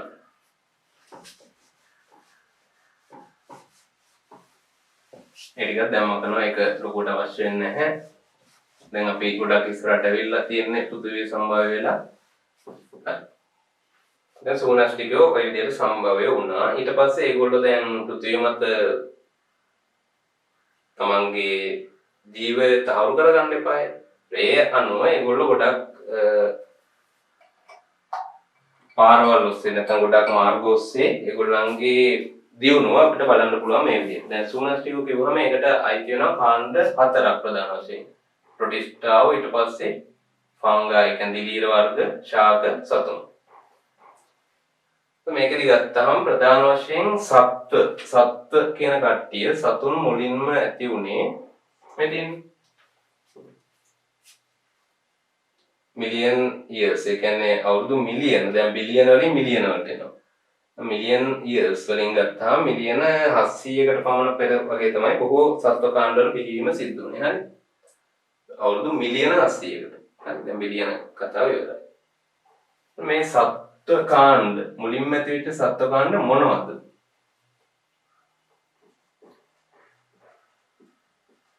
මුලින්ම ඇති වෙච්ච සත්ත්ව කාණ්ඩ මොනවද කියලා අහුවොත් ඔයගොල්ලන්ට දැන් සාමාන්‍ය අපි ඉගෙන ගන්න එකක් තමයි සිලින්ඩරේටව්. ඒක O level වල දාලා තියෙන සිලින්ඩරේටව් කියන කවුද කියලා නේද? අර ජෙලිෆිෂ්ලා ඔය මුහුදු මල් කියලා අපි කතා කරන කට්ටිය ඒ සිලින්ඩරේටව් කියනනේ.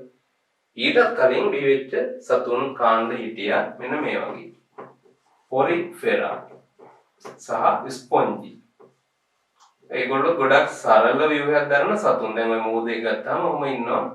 ඒගොල්ලන්ගේ මේ වගේ නිකන් ව්‍යුහයක් බටයක් වගේ ඔහම ව්‍යුහයක් තියෙනවා. ඒගොල්ලෝ පෘෂ්ඨයකට මෙහෙම සම්බන්ධ වෙලා ඉන්නවා. හරි. නිකන් සරල ව්‍යුහයක් ඒගොල්ලන් තියෙන්නේ. හිතා දැක් බැලුමට අපිට මෙයා සත්වංශිකයෙක් කියලා හිතන්න අමාරුයි. හරි. නමුත් එහෙම පොරිෆෙරා ස්පොන්ජින් වගේ කට්ටිය තමයි මුලින්ම බිහි වෙච්ච සතුන් කියලා අපි සලකන්නේ. ඒ කොච්චර කලින්ද මිලියන් ඉයර්ස් 700කට විතර කලින් තමයි මුල්ම සතුන් නැති වුණේ. මේ කාලය නිකන් මම මෙතෙන්දි කියන්නම් කේම්බ්‍රිය අවධිය කියලා අපි කියනවා. ඒ ගැන වැඩි හිතන්න එපා. මොකද ඒ ගැන හොඳ විස්තරයක් අපි ඊළඟට කරනවා. මේ කොටස ඉවර වෙච්ච ගමන්ම කේම්බ්‍රිය අවධිය නැත්තම් ඔය ඇති වෙන ඒවා කියන්න ඕනේ නැහැ. හරි. මම ඒක පැහැදිලි කරන්නම්. ඒක මේ කාලය යුග අනුව අපි ලස්සනට ඒක කරනවා. තව ටිකකින් මූලික වටේ මේක. අවුරුදු ගාන කොච්චර කලින් මෙච්චර මේ සූනස්ටිකින්ගේ විවිධාංගීකරණය නේ බලන්නේ. හරි. ඒක සත්ත්ව කාණ්ඩ බිහි වුණා. ඒක මුලින්ම ඇති වෙච්ච සතුන් තමයි ඔය කට්ටිය. ඊට පස්සේ ඊළඟ කතාව තමයි ආත්‍රපෝඩා වංශිකයෝ. ඊට පස්සේ කියන්නේ භෞමික ජීවිතයට ආපු කට්ටිය. දැන් මේගොල්ලෝ ඔක්කොම මූදේ. ජලයේ තමයි මේගොල්ලන්ට භෞමික ජීවිතයකට හැද ගහෙන්න බෑ. ආත්‍රපෝඩා වංශිකයන් සහ කෝඩේටා.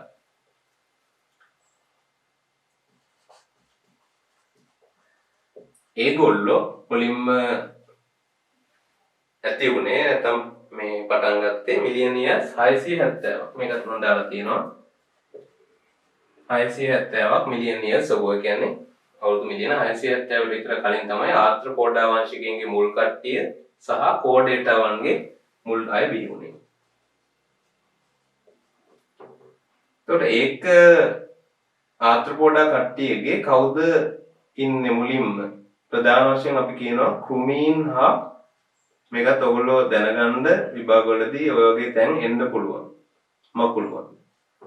කෘමි සත්තු සහ මකුළුවන් තමයි මුලින්ම ඇති වෙච්ච භෞමික ජීවිතයකට ආපු ආත්‍රපෝඩාව කියලා අපි සලකන්නේ. භෞමික ජීවිතයකට මුලින්ම හැඩගැහුණ ආත්‍රපෝඩාව සහ ඒකෙදි කෘමීන් සහ මකුළුවන් කියන දෙක ටිකක් වැඩිපුර මතක තියාගන්න. හරි. කට්ටිය තමයි අපි කතා කරේ මුලින්ම භෞමික ජීවිතයකට ආපු සතුන්. ඊළඟට දැන් මේ සතුන් පෘථිවිය මතෙන් දැන් ශාකත් ආවා වගේම හරි. ඔය එකම අපි කියන්න ඕනේ ශාකවල භෞමික ජීවිතයකට ශාක හැඩ ගැසීම අපිට ගන්න පුළුවන් මෙන්න මේ වගේ හරි මිලියන් ඉයර්ස් භෞමික ශාක සහ භෞමික ශාක දිලීර සතුන් මේකට අයිති වෙන තුන් කාණ්ඩයක් ශාක සතුන් හා දිලීර ප්‍රධාන වශයෙන් අපේ ඔය කට්ටිය කියනවා හරි 500ක් මිලියන ඉයර්ස් ඒ කියන්නේ මිලියන අවුරුදු මිලියන 500කට කලින් මේ කට්ටියගේ භෞමික ඝනාවාසීකරණය ඇති වුණා. ආත්‍රපෝඩාවත් ඒක හරි දැන් ආත්‍රපෝඩාවගේ පූර්වජය තමයි ඔය මේ 670ක් මිලියන මේ කාලයකට කලින් අවුරුදු මිලියන ගණනකට කලින් ආවේ ආත්‍රපෝඩාවගේ පූර්වජය. ආත්‍රපෝඩා වංශිනේ කියන කෘමි සත්තු සහ මකුළුව මේගොල්ලොත් එක්ක තමයි භෞමික ජීවිතයකට මුලින්ම හැඩගැහුනේ. හරි. එහෙනම් ආත්‍රපෝඩා භෞමික ජීවිතය විතර නෙමෙයි දැන් මේ 670ක් කියලා මම දැම්මේ මෙතෙන්දී ඔයගොල්ලෝ කෘමීන් මකුළුවන් කියන එක වැරදි 670ට මේකේදී ආයේ මුල් කට්ටිය හරි ආත්‍රපෝඩා පූර්වජයන්. ඒ කියන්නේ ඔය මේ මූදේ එහෙම ඒ කාලේ හිටිය ආත්‍රපෝඩා වංශිකයෝ ටිකක් විශාල දේහ දරන ඔය වගේ කට්ටිය හිටියා. මේගොල්ලෝ ටිකක් විශාලයි හරි. මෙයාලට අපි කියනවා ට්‍රයිලොබයිටාවන් කියලා. ට්‍රයිලොබයිට්ස් ඔය වගේ විවිධ ජීවීන් හිටියා මූදේ හරි. ඒවා අපි කතා කරනවා මේ යුග වලට අදාළව. ඒ අනුව ඔය ආත්‍රපෝඩා පූර්වජය ඇති වුණා. ඊට පස්සේ ශාක සතුන් දිලීරවල භෞමික ඝනාවාසීකරණය සිද්ධ වුණා. එතකොට සතුන් ශාක කියලා වෙන වෙනම නෙමෙයි. ශාක සතුන් එකටම තමයි මේ කට්ටියගේ භෞමික ඝනාවාසීකරණය සිද්ධ වුණේ. ඒ අනුව සතුන් දැන් භෞමිකව ඉඳ ගත්තට පස්සේ ශාක වලින් ගියා. ඊට පස්සේ ඇල්ගි වලින් වගේ ඊට පස්සේ සතුන් මේ කාණ්ඩ වලින් විශේෂයෙන් උභයජීවී කාණ්ඩ වලින් මුලින්ම පොඩ්ඩමට උභයජීවීන් කියනවනේ. ඒගොල්ලන්ගෙන් පරිණාමය වෙච්ච අය ආත්‍රපෝඩා වංශිකයෝ වගේ භෞමික ජීවිතයකට හැඩගැහුණා. ඒ අනුව සතුන් තවදුරටත් මේ විදිහට දැන් පරිණාමය වෙලා භෞමික පරිසරයේ ව්‍යාප්ත වෙලා ආවට පස්සේ ආහාර දාම ඇති වුණා. ආහාර දාම හරි සතුන් බිහි වෙනවත් එකද ශාක හොඳට මේ භෞමික ඝනාවාසීකරණය වෙලා ඒගොල්ලෝ හොඳට ව්‍යාප්ත වෙලා තියෙනවා. එතකොට ශාක වල ඉතින් බල හැදෙනවා එහෙම වෙනවනේ. හැබැයි මේවා ඊට පස්සේ ප්‍රයෝජන ගන්න තමයි කවුරු ආවේද සතුන් ආවේ. සතුන් ආවෙන් පස්සේ ශාක ආහාරයට ගන්න පටන් ගත්තෙන් පස්සේ ආහාර දාම ඇති වුණා කියලා අපි කියනවා. හරි. ඒතර ආහාර දාම තවදුරටත් සතුන් නැති වෙලා සංකීර්ණ ආහාර ජාල බවට පත් වුණා කියලා කියනවා. එතකොට ඔය සතුන්ගේ පරිණාමය සතුන් නැතිවීමත් එක්ක තමයි ආහාර දාම වල ක්‍රියාකාරීත්වය ආවේ. ඒ වගේම දිලීර ශාකවල ගත්තාම ශාකවල යම් යම් වෙනස් වීම ඇති වුණා භෞමික තත්ත්වවලට හැඩගැහෙන්න. මොනවාද ශාකවල භෞමික තත්ත්වවලට ඇති වෙන්න තියෙන ප්‍රධානම දෙක දැන් අපි ශාක පාඩමක් කරනවා ඉස්සරහට. ඒ ශාක පාඩමේදී ඔයගොල්ලන්ට තව මේක පැහැදිලි කරගන්න පුළුවන්. ප්‍රධාන වශයෙන් ඔය දැන්ට සාමාන්‍ය දැනීමෙන් උනත් කියන්න පුළුවන් මුලින්ම ඕනේ සනාල පටක. හරි. ජලය හා ඛනිජයන පරිවහනය කිරීමේ අවශ්‍යතාවය වෙනවා භෞමික ජීවිතයකදී. මොකද ජලජ ජීවිතයකදී ජලජ ශාක වලට නිරන්තරයෙන් ජලය තියෙනවා. ඒතර අපෝ පරිවහනයක් කියලා අවශ්‍ය වෙන්නේ නැහැ. නමුත් ශාකයක මුල් කොටස පමණයි භෞමික ජීවිතයේදී ජලයත් එක්ක සම්බන්ධයක් තියෙන්නේ. ඒතර ඉහළ තියෙන ඒවා ජලයත් එක්ක සම්බන්ධයක් නැහැනේ. ඒ අනුව මෙතන ඉඳලා මෙතෙන්ට ගෙනියන්න ඕන. ඒ අනුව සනාල පටක ඇතිවීම ශාක වල සිද්ධ වෙනවා. ඒ වගේම තමයි අනෙක් ශාක වලට තියෙන ප්‍රශ්නේ සූර්යාලෝකය. සූර්යාලෝකය වැටෙනවත් එක්කම ශාකයේ විජලනය වෙනවා. ජලය ඔක්කොම අවශ්‍ය වෙලා. ඒක ලොකු බලපෑමක්. ඒ අනුව උච්චාරණයක්. ඔව්. ඇතිවීම සිද්ධ වෙනවා ශාක පත්‍ර නැත්නම් වායව කොටස් වල. ඒතර ඔන්න ඔය කරුණු දෙක ප්‍රධාන වශයෙන් ශාක වල ඇති වෙනවා. සතුන්ගේ ගත්තාම සතුන්ගේ ඒ වගේ කියන්නේ මේ ඇතිවීමත් එක්කලා ආහාර දාම ආහාර ජාල ඇතිවීම ඊට පස්සේ දිලීර.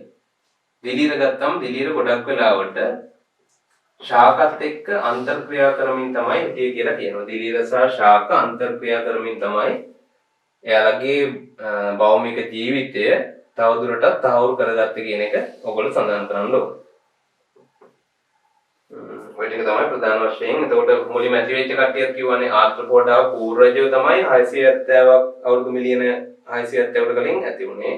ඊට පස්සේ මෙතෙන්දී භෞමික ඝනාවාසීකරණයේදී සතුන් ගැන කිව්ව ප්‍රධාන වශයෙන් කෘමි සත්තු සහ කවුද? ආයේ අර කෘමි සතුන්ගෙන් මකුළුවන් සහ කෘමි සතුන් ප්‍රධාන වශයෙන් ආර්ථ්‍රෝපෝඩා කට්ටියකින් ඇති වුණා. ඔය කතාව ටික කියන්න ඕනේ. ඊට පස්සේ අපි එනවා සිව්පාව. ඊළඟ වැදගත් කෙනා තමයි සිව්පාව.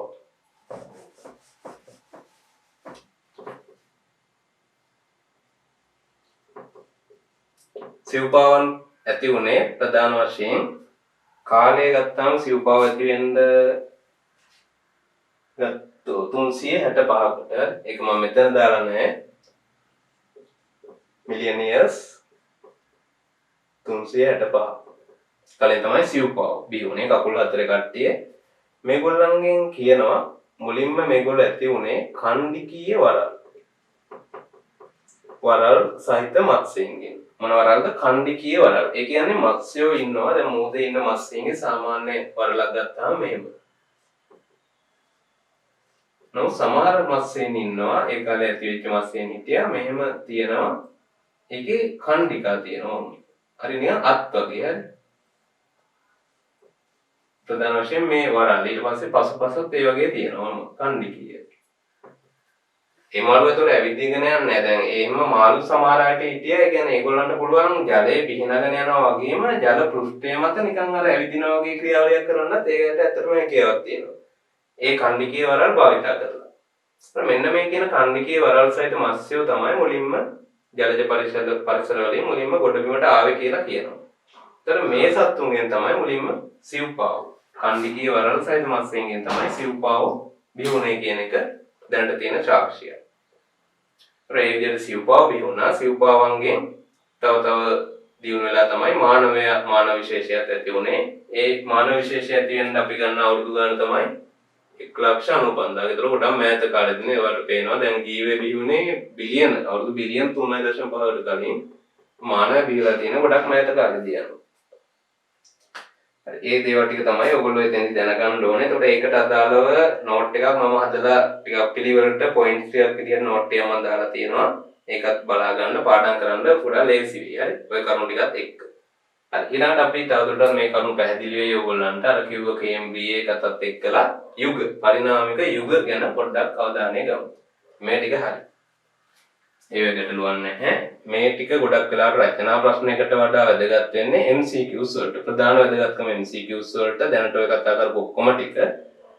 ඊට අමතරව යුගත එකක් එන්න පුළුවන්. යම් සිද්ධියක් දීලා නැත්නම් අවුරුද්ද දීලා සිද්ධිය අහනවා හරි ඒ වගේ කතාවක් එන්න පුළුවන්. නැත්නම් මුලින්ම ඇති වෙච්ච සත්ත්ව වර්ග මොනවද? භෞමික ඝනාවාසීකරණය වූ සතුන් කවුද? ඔය වගේ ප්‍රශ්නයක් දෙන්න පුළුවන්. හරි. අපි යනවා යුග වලට. යුග ගැන බලන්න.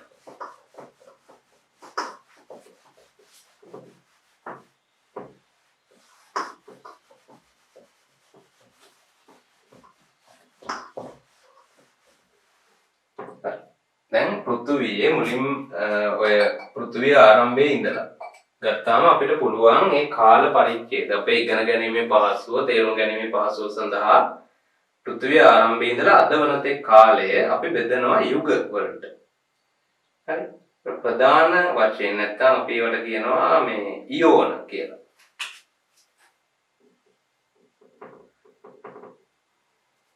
හරි නැත්නම් කල්ප කියලා බුදුහාමුදුරන්ගේ කාලේ කියන්නේ ඒ කියන්නේ බුද්ධ ආගමේ තියෙන කල්ප කියලා එහෙමත් තියෙනව නේද? ඒව නෙමෙයි මෙතන සඳහන් වෙන මිනුම. ඒ මිනුම වෙනස්. හරි. ඒතකොට ඔය වගේ කල්ප වලට යෝන වලට බෙදලා තියෙනවා මූලික වශයෙන්. ඒ කියන්නේ පෘථිවියේ ආරම්භයේ ඉඳලා මේ වෙනකන් කාලය. මේ ඒ කාලය කියලා ගත්තොත් උඩ කල්ප ප්‍රධාන වශයෙන් 4කට අපි ගන්නවා මේ විදිහට. Hadean, Archean, ප්‍රොටෙරොසොයික්. හරි. හොඳට නම බලා ගන්න. ප්‍රොටෙරො කිව්වත් කමන්නේ සොයික්. ආයේ පැනරොසොයික්.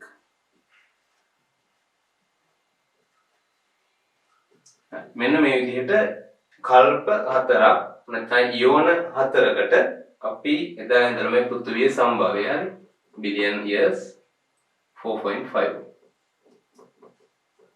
මේ දැන් මේ කාලය අපිට බෙදන්න පුළුවන් මෙන්න මේ විදිහේ කල්ප ඉයෝන හතරකට. ඒතර මේවා විශාල කාල පරිච්ඡේදයන් සහිත වෙනවා කියන එක ඔයගොල්ලෝ දැනගන්නට ඕන. ඊට පස්සේ මේ පැනරොසොයික් අවධිය අපිට පුළුවන් බෙදන්නට යුග වලට. මේ පැනරොසොයික් අවධිය අපිට පුළුවන් යුග වලට බෙදන්න. යුග ප්‍රධාන තුනකට. ඒකට අපි කියනවා ඉරාස් කියලා. ඉරා යුගයක් කියන්නේ පේලියොසොයික්, මීසොසොයික් සහ සීනොසොයික් කියලා. මේ විදිහට මේවා යුග, මේවා කල්ප, එහෙම නැත්නම් ඉයෝන. ඒවා පැහැදිලිව මේ ටික අනිවාර්යයෙන්ම දැනගන්න ඕනේ. හරි. මේ ටික පැහැදිලිව දීලා තියෙනවා සහ මේ ටික ස්ථිර වශයෙන්ම ඕගොල්ලෝ හොඳ මතකයක් මේ ටික තියාගන්න. අමාරු නෑනේ. කල්ප 4කට බෙදනවා මුලින්ම. මේ පෘථිවිය ආරම්භයේ ඉඳලා මුල් කාලයේ හේඩියන්. ඊට පස්සේ තියෙන කාලයේ ආකියන්. ප්‍රොටෙරොසොයික්, ඊට පස්සේ පැනරොසොයික්. කියන්නේ ජීවීන්ට අදාළ ජීවී සම්භවයේ ගොඩක් ක්‍රියාකාරී වුණේ පැනරොසොයික් අවධියේ. ඒකයි ඒක තවදුරටත් හොඳින් බෙදලා තියෙන්නේ. මේවා ලොකු කාලයක් ගත වෙච්ච ක්‍රියාවලිය. හැබැයි ඒවා අපි ලොකුවට ඒවා අධ්‍යයනය කරන්න කියලා දෙයක් නැහැ. දැන් හේඩියන් කාලේ තනිකර පෘථිවිය ගන්න ගිනියම් බෝලයක් වගේ තිබිච්ච කාලේ නේද? වර්ෂාව ඇති වෙනවා, ඊට පස්සේ අකුණු ගන්නවා. ඔය වගේ ක්‍රියාවලිය තමයි ඉතින් බලන්න නේද? බලන් හිටියත් අර එකම දේ වෙන මූවි එකක් වගේ. හරි. මූවි එකක් හතර පහ පාර බලපුවම නිකන් එකම දේ වෙනවා කියන්නේ. ඒ වගේ තමයි මේක ඉතින් ලොකු ඉන්ටරෙස්ටිං එකක් නැහැ. හැබැයි පැනරොසොයික් යුගයට ගත්තාම නෙමෙයි අධික ලෙස ජීවීන් පෘථිවිය මත සම්භාව්‍ය වෙලා එක එක ගති වලට නේද විකරණය වෙන හොඳ කතා ටිකක් මේකේ තියෙනවා. ඒ නිසා තමයි අපි ඒක ගැන වැඩිපුර බලන්නේ යුග වලට මේ බෙදලා. ඒ යුග වලින් නවතින්න නැතුව මම අවධි වලටත් යනවා. මොකද සමහරක් තැන්වල පොතේ එහෙමත් ඔයගොල්ලෝ සිලබස් එකේ දීලා තියෙනවා මේ යුග වලට අදාළව අවධි. හරි. යනවා පේලියොසොයික් වලට මේවා ඔයගොල්ලෝ පාඩම් කරන්න ඕනේ නැහැ. හැබැයි වැදගත් ටික විතරක් පොඩි මතකයක් තියාගන්න. හරි. මම මේකේ chart එකක් දානවා. කේම්බ්‍රියන්. හරි කේම්බ්‍රියන් ඊට පස්සේ ඔඩොවිසියන්, සිලියුරියන්, ඩෙවෝනියන්, කාබොනිෆෙරස් සහ පර්මියන් කියලා යුග 6කට. සෝරි යුග නෙමෙයි මේවා අවධි. හරි. මේවා යුග, මේවා අවධි. හරි. අවධි වලට බෙදනවා මේ විදිහට. එනවා මේ අවධි ගැනත් යම් යම් වෙලාවල් වල කතා වෙනවා. ඒ නිසා පොඩ්ඩක් ඒ ගැන මේ අවධානයෙන් ඉන්න. මීසොයික් එකේ එහෙම ලොකුවට නෑ, 3යි තියෙන්නේ. ට්‍රියාසික්, ජුරාසික් වර්ල්ඩ් වගේ නේද? ආයේ ක්‍රිටාසිස් කියලා ඒක ලොකුවට අදාළ නැහැ. හැබැයි මෙන්න මේ ටික ගැන පොතේ කතා වෙනවා. කේම්බ්‍රියන් අවධිය, ඩෙවෝනියන් අවධිය, කාබොනිෆෙරස් කියලා යම් යම් තැන්වල තියෙනවා. ඒකට ඒක ඔයගොල්ලන්ට ගැටලුවක් වෙනවනේ. මෙතෙන්දී නෙමෙයි සමහරක් වෙනත් තැන්වලත් ඒක සඳහන් වෙනවා. ඒකට ඒක පටලවා ගන්න එපා.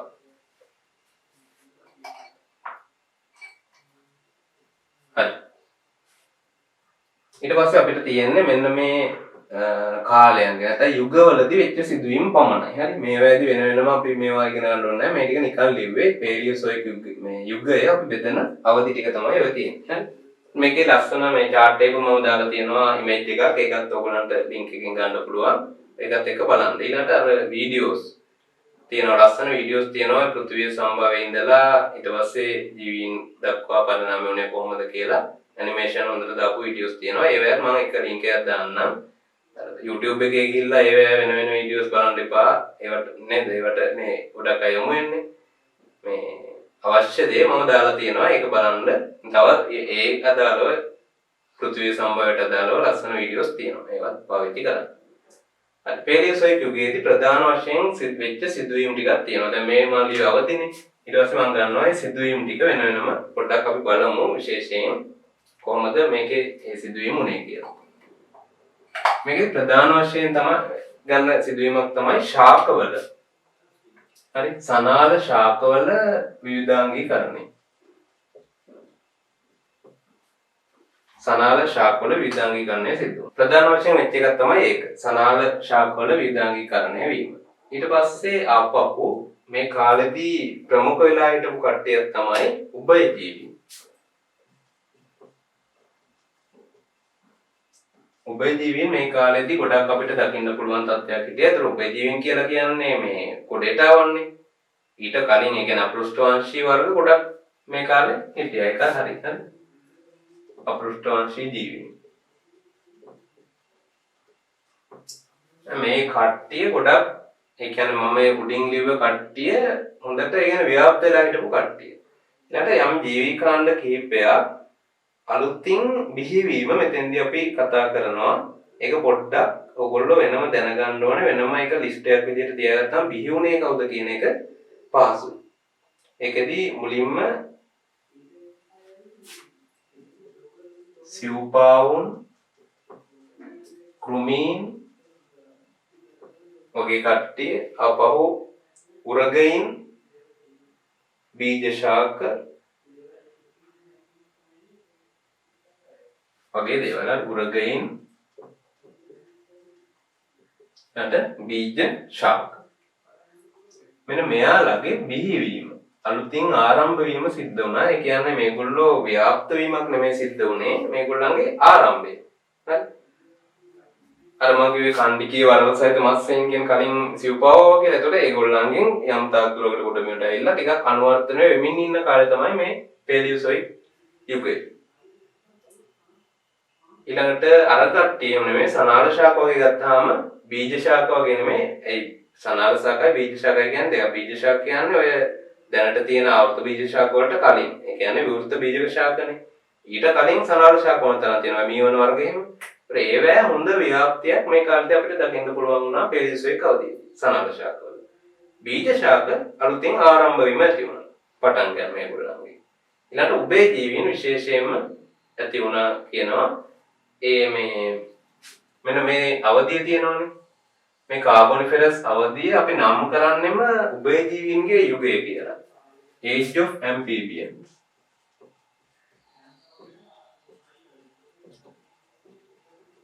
උභයජීවීන් කියන Amphibians නේ. ඊට පස්සේ මේ ඩෙවෝනියන් අවධිය අපි කියනවා Age of Fishes කියලා.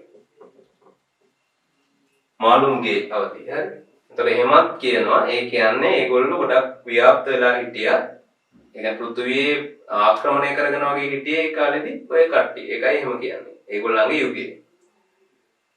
ප්‍රධාන වශයෙන් ඔන්න ඔය ක්‍රියාවලිය ටික තමයි ඔය මේ පේලියෝසොයික යුගයට අදාළව අපි දැනගන්න ඕනේ. මේ කාලේ ව්‍යාප්ත වෙලා හිටියේ කවුද හොඳින් සහ අලුතින් බිහි වෙච්ච කට්ටිය කවුද කියන එක. ඒ කියන්නේ අර එක එක පොයින්ට් එකක් විදිහට මතක තියාගන්නට වඩා ඒකයි මම මෙහෙම කිව්වේ මේ කට්ටියගේ බිහිවීම. ඊළඟට මේ අයගේ හොඳ ව්‍යාප්ත වීමක් තිබුණා කියන දේවල් ටික තමයි ප්‍රධාන වශයෙන් දැනගන්න තියෙන්නේ ඒකෙදි. ඊළඟට තව වැදගත් කතාවක් තමයි නෂ්ට වීම සිද්ධ වුණා මේකෙදි. මොනවා වීමද? නෂ්ට වීම. එකක් නෙමෙයි කීපයක්ම සිද්ධ වුණා. එතකොට අන්තිම පර්මියන් කියලා කියන්නේ පර්මියන් එකේ මහා නෂ්ට වීමක් කියලා. ඒ කියන්නේ ලෝකයේ ජීවීන්ගෙන් විශාල ප්‍රමාණයක් හිටපු ජලජ ජීවීන්ගෙන් අපි කියනවා 95ක් විතරම මේ නෂ්ට වීමෙන් විනාශ වෙලා ගියා. පර්මියන් නෂ්ට වීමෙන්. හරි.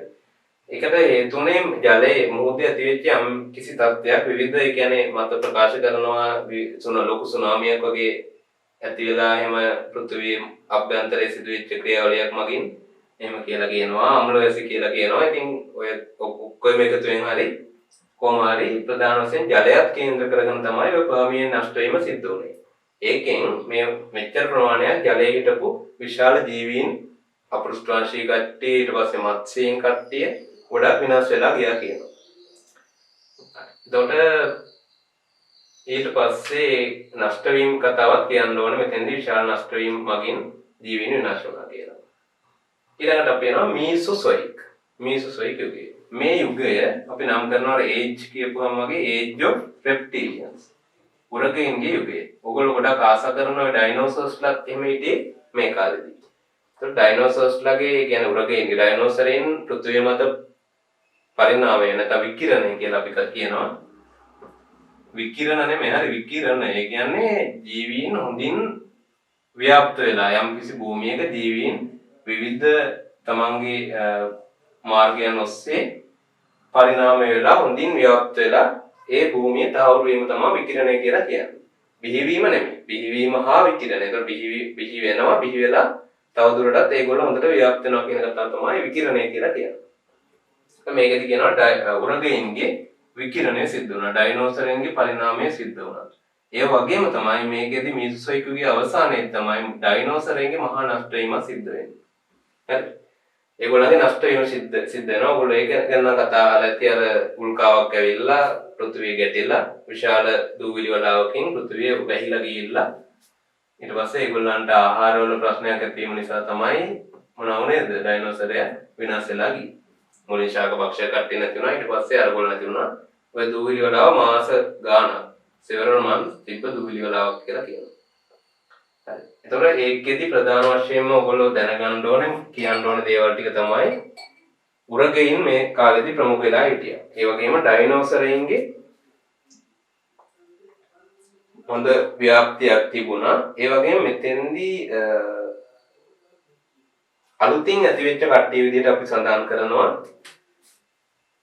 ශීරපායින් සහ සපුෂ්ප ශාක. දැන් පේලියසොයික් හරිනේ. පේලියසොයික් හරි ඒක මම අයින් කරනවා. දැන් අපි ඉන්නේ මීසොසොයික් වල. දැන් මීසොසොයික් වල ඉන්නේ. දැන් ඇත්තටම මේ බැලුවේ දැන් මේ ෆිල්ම් එකක් වගේ තියෙනවද දන්නේ නැත්නම් ඇත්තටම මේ පේලියසොයික් යුගයේම තියෙන මේ අවදි ටික අල්ලලා ගැහුවා නම් හොඳ ෆිල්ම් එකක්. ඒ කියන්නේ නිකන් ඉතින් ඔයක කැලෑවල් පෙන්නලා හරියන්නේ නැහැ. අර ඔය ජුරාසික් පාක් වගේ හොඳ නිර්මාණශීලී කෙනෙකුට හොඳ ෆිල්ම් එකක් මේකේ හදන්න පුළුවන්. හරි. මම හදුවා නම් බලමු ඉතින් ඉස්සරහ නේද? මේකෙදී මීසොසොයික් වල ඇතිවෙච්ච අලුතින් බිහිවෙච්ච ප්‍රධාන කාණ්ඩ දෙයක් විදිහට සීරපායන් සහ සපුෂ්ප ශාක අපිට සලකන්න පුළුවන්. මේ කට්ටියගේ අලුතින් ඇති වුණා. ඒක ශාක මොනවද තිබුණේ කියන එක මෙතෙන්දී වැදගත්. හරි. දැන් අපෝ පොඩ්ඩක් මොලට එනවා මීසොසොයික් වල මොනවද මුලින්ම කිව්වේ උරගයින් ප්‍රමුඛ වුණා. ඒකෙදි ඩයිනෝසරයින් බිහිවීම සහ ඒගොල්ලෝගේ විකිරණය සිද්ධ වුණා. ගොඩක් ව්‍යාප්ත වෙලා හිටියා විවිධ වර්ගයේ ඩයිනෝසරයෝ. දැන් ඇටසැකිලි හම්බෙලා තියෙනවා. ඒකට හම්බෙච්ච නැති ඇටසැකිලිත් තියෙනවා තරම්. ඒ වගේ විශාල ව්‍යාප්තියක් මේ ඩයිනෝසර් යුගයේ තිබුණා. ඒ වගේම ඒගොල්ලෝ නෂ්ට වීමත් මෙතෙන්දී සනිටුවම් කරන්න ඕනේ. මීසොසොයික් යුගයේදී ඒගොල්ලන්ගේ නෂ්ට වීම සිද්ධ වුණා. විතරක් නෙමේ මේ ගට්ටියගේ බීම ශීරපාය සහ සපුෂ්ප ශාක. ඊළඟ තිබුණ හොඳින් ව්‍යාප්ත වෙලා තිබුණ ශාක තමයි විවෘත බීජක ශාක. මේ කට්ටිය හොඳට ඒ කියන්නේ ෆර්න්ස් මේ මීවන වර්ග පයිනස් සයිප්‍රස් වගේ ශාක ඒවා හොඳින් ව්‍යාප්ත වෙලා තිබුණා කියනවා මේ මීසොසොයික් යුගයේ. ඒ ටික තමයි ඒකෙදී ප්‍රධාන වශයෙන් දැනගන්න ඕනේ. ඒකට අවසානයේදී දැන් ශීරපායන්ගේ සම්භාව්‍ය සිද්ධ වුණා. හැබැයි ශීරපායන් ඒ කාලේ ගොඩක් ඇංගිලා වගේ තමයි හිටියේ ඩයිනෝසර් යුගයේදී. හරි මොකද ඒගොල්ලෝ සැර කට්ටියනේ ගොඩක් ඉන්නේ මාංශ භක්ෂක කට්ටිය වගේ ඉන්නවා. ටිරනොසෝරස් එහෙම කියලා නම් තියෙන්නේ. ඒගොල්ලෝ කට්ටිය ගොඩක් දරුණු. ඒතකොට ඒගොල්ලන්ට බය ඇංගිලා වගේ තමයි අපි හිටියේ. අපි කියන්නේ ශීරපායන්. ඊට පස්සේ ඒගොල්ලෝ විනාශ වෙලා ගියාට පස්සේ ශීරපායින්ට පුළුවන් වුණා බොහෝ දුරට දිවි රැක ගන්න. ඩයිනෝසර් සම්පූර්ණයෙන්ම වගේවන්න වෙලා ගියානේ. අන්න ඊට පස්සේ මේ නෂ්ට වීම පස්සේ ශීරපායින් ටික ටික පෘථිවිය මත ආක්‍රමණය කරන්න පටන් ගත්තා. ඒ කියන්නේ සීනොසොයික් යුගයට එනකොට අර ටික හරි. ඒ කියන්නේ මීසොසොයික් වල ඔය ටික තමයි තියෙන්නේ. සීනොසොයික් යුගයට එනකොට ප්‍රධාන වශයෙන් ශීරපායින් ඒකදී අපිට දැන් තියෙන තත්ත්ව ගැන දැන් දියුණු වෙලා ඉන්න කට්ටිය ගැන කියන්න වෙන්නේ. ඒ නිසා ලොකෝට අමාරු නෑ සීනොසොයික් වල ශීරපායින්ගේ ප්‍රමුඛ වීම. ඊට පස්සේ පක්ෂීන් නේද ශීරපායින් පක්ෂීන් වගේ කට්ටියගේ ප්‍රමුඛ වීම. ඊළඟට සපුෂ්ප ශාක විවිධාංගීකරණය සහ විකිරණය නැත්නම් ඒගොල්ලන්ගේ දියුණුව. ඊළඟට මානවයාගේ පූර්වජීන් හරි මානව පූර්ව ජීන්ගේ බිහිවීම. ඒ කියන්නේ නියන්ඩර්තාල් ඔය හොබිට් එහෙම කියලා කියන්නේ. ඒ කට්ටිය හොබිට් නෙමෙයි නේද? හොබිට් කියන්නේ කතාවන්නේ හැබිලිස් හරි. හෝමෝ හැබිලිස්. හොබිට් කියලා මානවෙක් නෑ. ඊළඟට නූතන මානව විශේෂය කියන්නේ සේපියන්ස්ලා නූතන මානවයින්ගේ පුනරාගමන නැත්නම් ඇතිවීම. ඔය දේවල් ටික තමයි සීනොසොයික් වල එකේ ලොකු දෙයක් නැහැ. සපුෂ්ප ශාක ප්‍රමුඛ වීම, ශීරපාය වර්ග වල විකිරණය, ප්‍රයිමේට් අකාණ්ඩ. ඔව්. මේ නූතන මානවයට කියන නමක් විදිහට අපි ගන්නවා ද්විපාද මානවය. හරි. ඒ දේවල් ටික තමයි සීනොසොයික් වලට තියෙන්නේ. ඉතින් මේවා ගොඩක් කරලා දැන් යුග ගැන රචනා ප්‍රශ්නයක්. පෘථිවිය වූ යුග පිළිබඳ විස්තරයක් ලියන්න කියලා බොහෝ විට ඉතින් එන එකක් නැහැ. එහෙම දානවට වැඩි ඕන තරම් දේවල් තියෙනවනේ දාන්න. මේවෙන් ගොඩක් වෙලාවට එන්නේ ව්‍යුගත පේපර් එකේ මේ වගේ chart එකක් දෙන්නත් පුළුවන්. ප්‍රශ්න අහන්න පුළුවන් වුණ තරම්. ඊට MCQ ඇති වෙනකම් මේකෙන් හදන්න පුළුවන් පටලෝ. ඒ අනුව ඒවට හුරු වෙන්න, ඒවට සූදානම් වෙන්න. මම මොඩල් පේපර්ස් වල මේ පාඩමෙන් මම බලනවා පේපර් එක නිකන් දාන්න ඕගොල්ලන්ට තුන්වෙනි පාඩම අවසානයේ මොඩල් පේපර්ස් වල අනිවාර්යයෙන්ම මේවෙන් ප්‍රශ්න හොඳට කරනවා. ඇති වෙනකම් ඕගොල්ලන්ට හොඳ පුහුණුවක් ලබන්න පුළුවන් වෙන විදිහට ප්‍රශ්න කරනවා. හරි එහෙනම් අපි දැන් මේ අවසාන කරේ පෘථුවියේ සම්භවය නැත්නම් ජීවීන්ගේ සම්භවයට අදාළ ප්‍රධාන කරුණු ටික. තුන්වෙනි පාඩමේ මුල් කොටස විදිහට මේක සලකන්න පුළුවන්. ඒතර මූලික වශයෙන් මම ඕගොල්ලන්ට පැහැදිලි කරා පෘථුවියේ සම්භවය. ඊළඟට ජීවීන්ගේ සම්භවය. ඊළඟට ඒ යටතේ තිබිච්ච පොඩි කරුණු ටිකක් විදිහට ප්‍රභා සංශ්ලේෂකයන් නැතිවීම, සූනෂ්ටිකයන් නැතිවීම සහ සූනෂ්ටිකයන්ගේ විවිධාංගීකරණය. ඒ තැන්වල ගොඩක් වටිනා කරුණු තියෙනවා. අනිවාර්යෙන් ප්‍රශ්න වලට යොමු වෙන්න පුළුවන්. දැනට විභාග දෙකක් තියලා තියෙනවා මේ වෙද්දි. ඒතකොට ඒවෙන් ඇවිල්ලා තියෙනවා ප්‍රශ්න. ඉස්සරහට එන්න හොඳ ප්‍රශ්න ටිකක් හදන්න පුළුවන්. අවසානයේ යුග පිළිබඳව. ඒතකොට මේකෙන් කල්ප ටික අනිවාර්යෙන් යෝන ටික ඔයගොල්ලෝ හොඳ මතකයක් තියෙන්න ඕනේ. යුග ටික හොඳ මතකයක් තියෙන්න ඕනේ. මේවත් මේ මම අන්ඩර්ලයින් කරපු ඒවා තනින් පොතේ දීලා තියෙනවා. මේ කාලේ මෙහෙම වුණා කියලා ඉස්සරහදී වුණත් අපිට හම්බ වෙනවා. ඒ නිසා තමයි ඒවත් පොඩ්ඩක් දැනගන්න මේ විදිහටයි වෙන් වෙන්නේ. මේකට අදාළ දේවල් ටිකක්, ටියුට්ස් ටිකක්, නිබන්ධන, ඊට පස්සේ ප්‍රශ්න ටිකක්, ඒ වගේම වීඩියෝ එකක්, ඉමේජස් කීපයක්ම මම වීඩියෝ එකට ඇටච් කරනවා. ඒවත් පරිශීලනය කරන්න. හරි. ඒවත් එක්ක අපි ඊළඟට අපි මේ පාඩමේ ඊළඟ කොටස විදිහට අපි යන්නේ පරිණාමවාද සහ වර්ගීකරණ පද්ධතිය. නා මේ වීඩියෝ එක හම්බ වෙනකම් ඔයගොල්ලෝ හැමෝටම සුබ දවසක්. ආයිබෝවන්.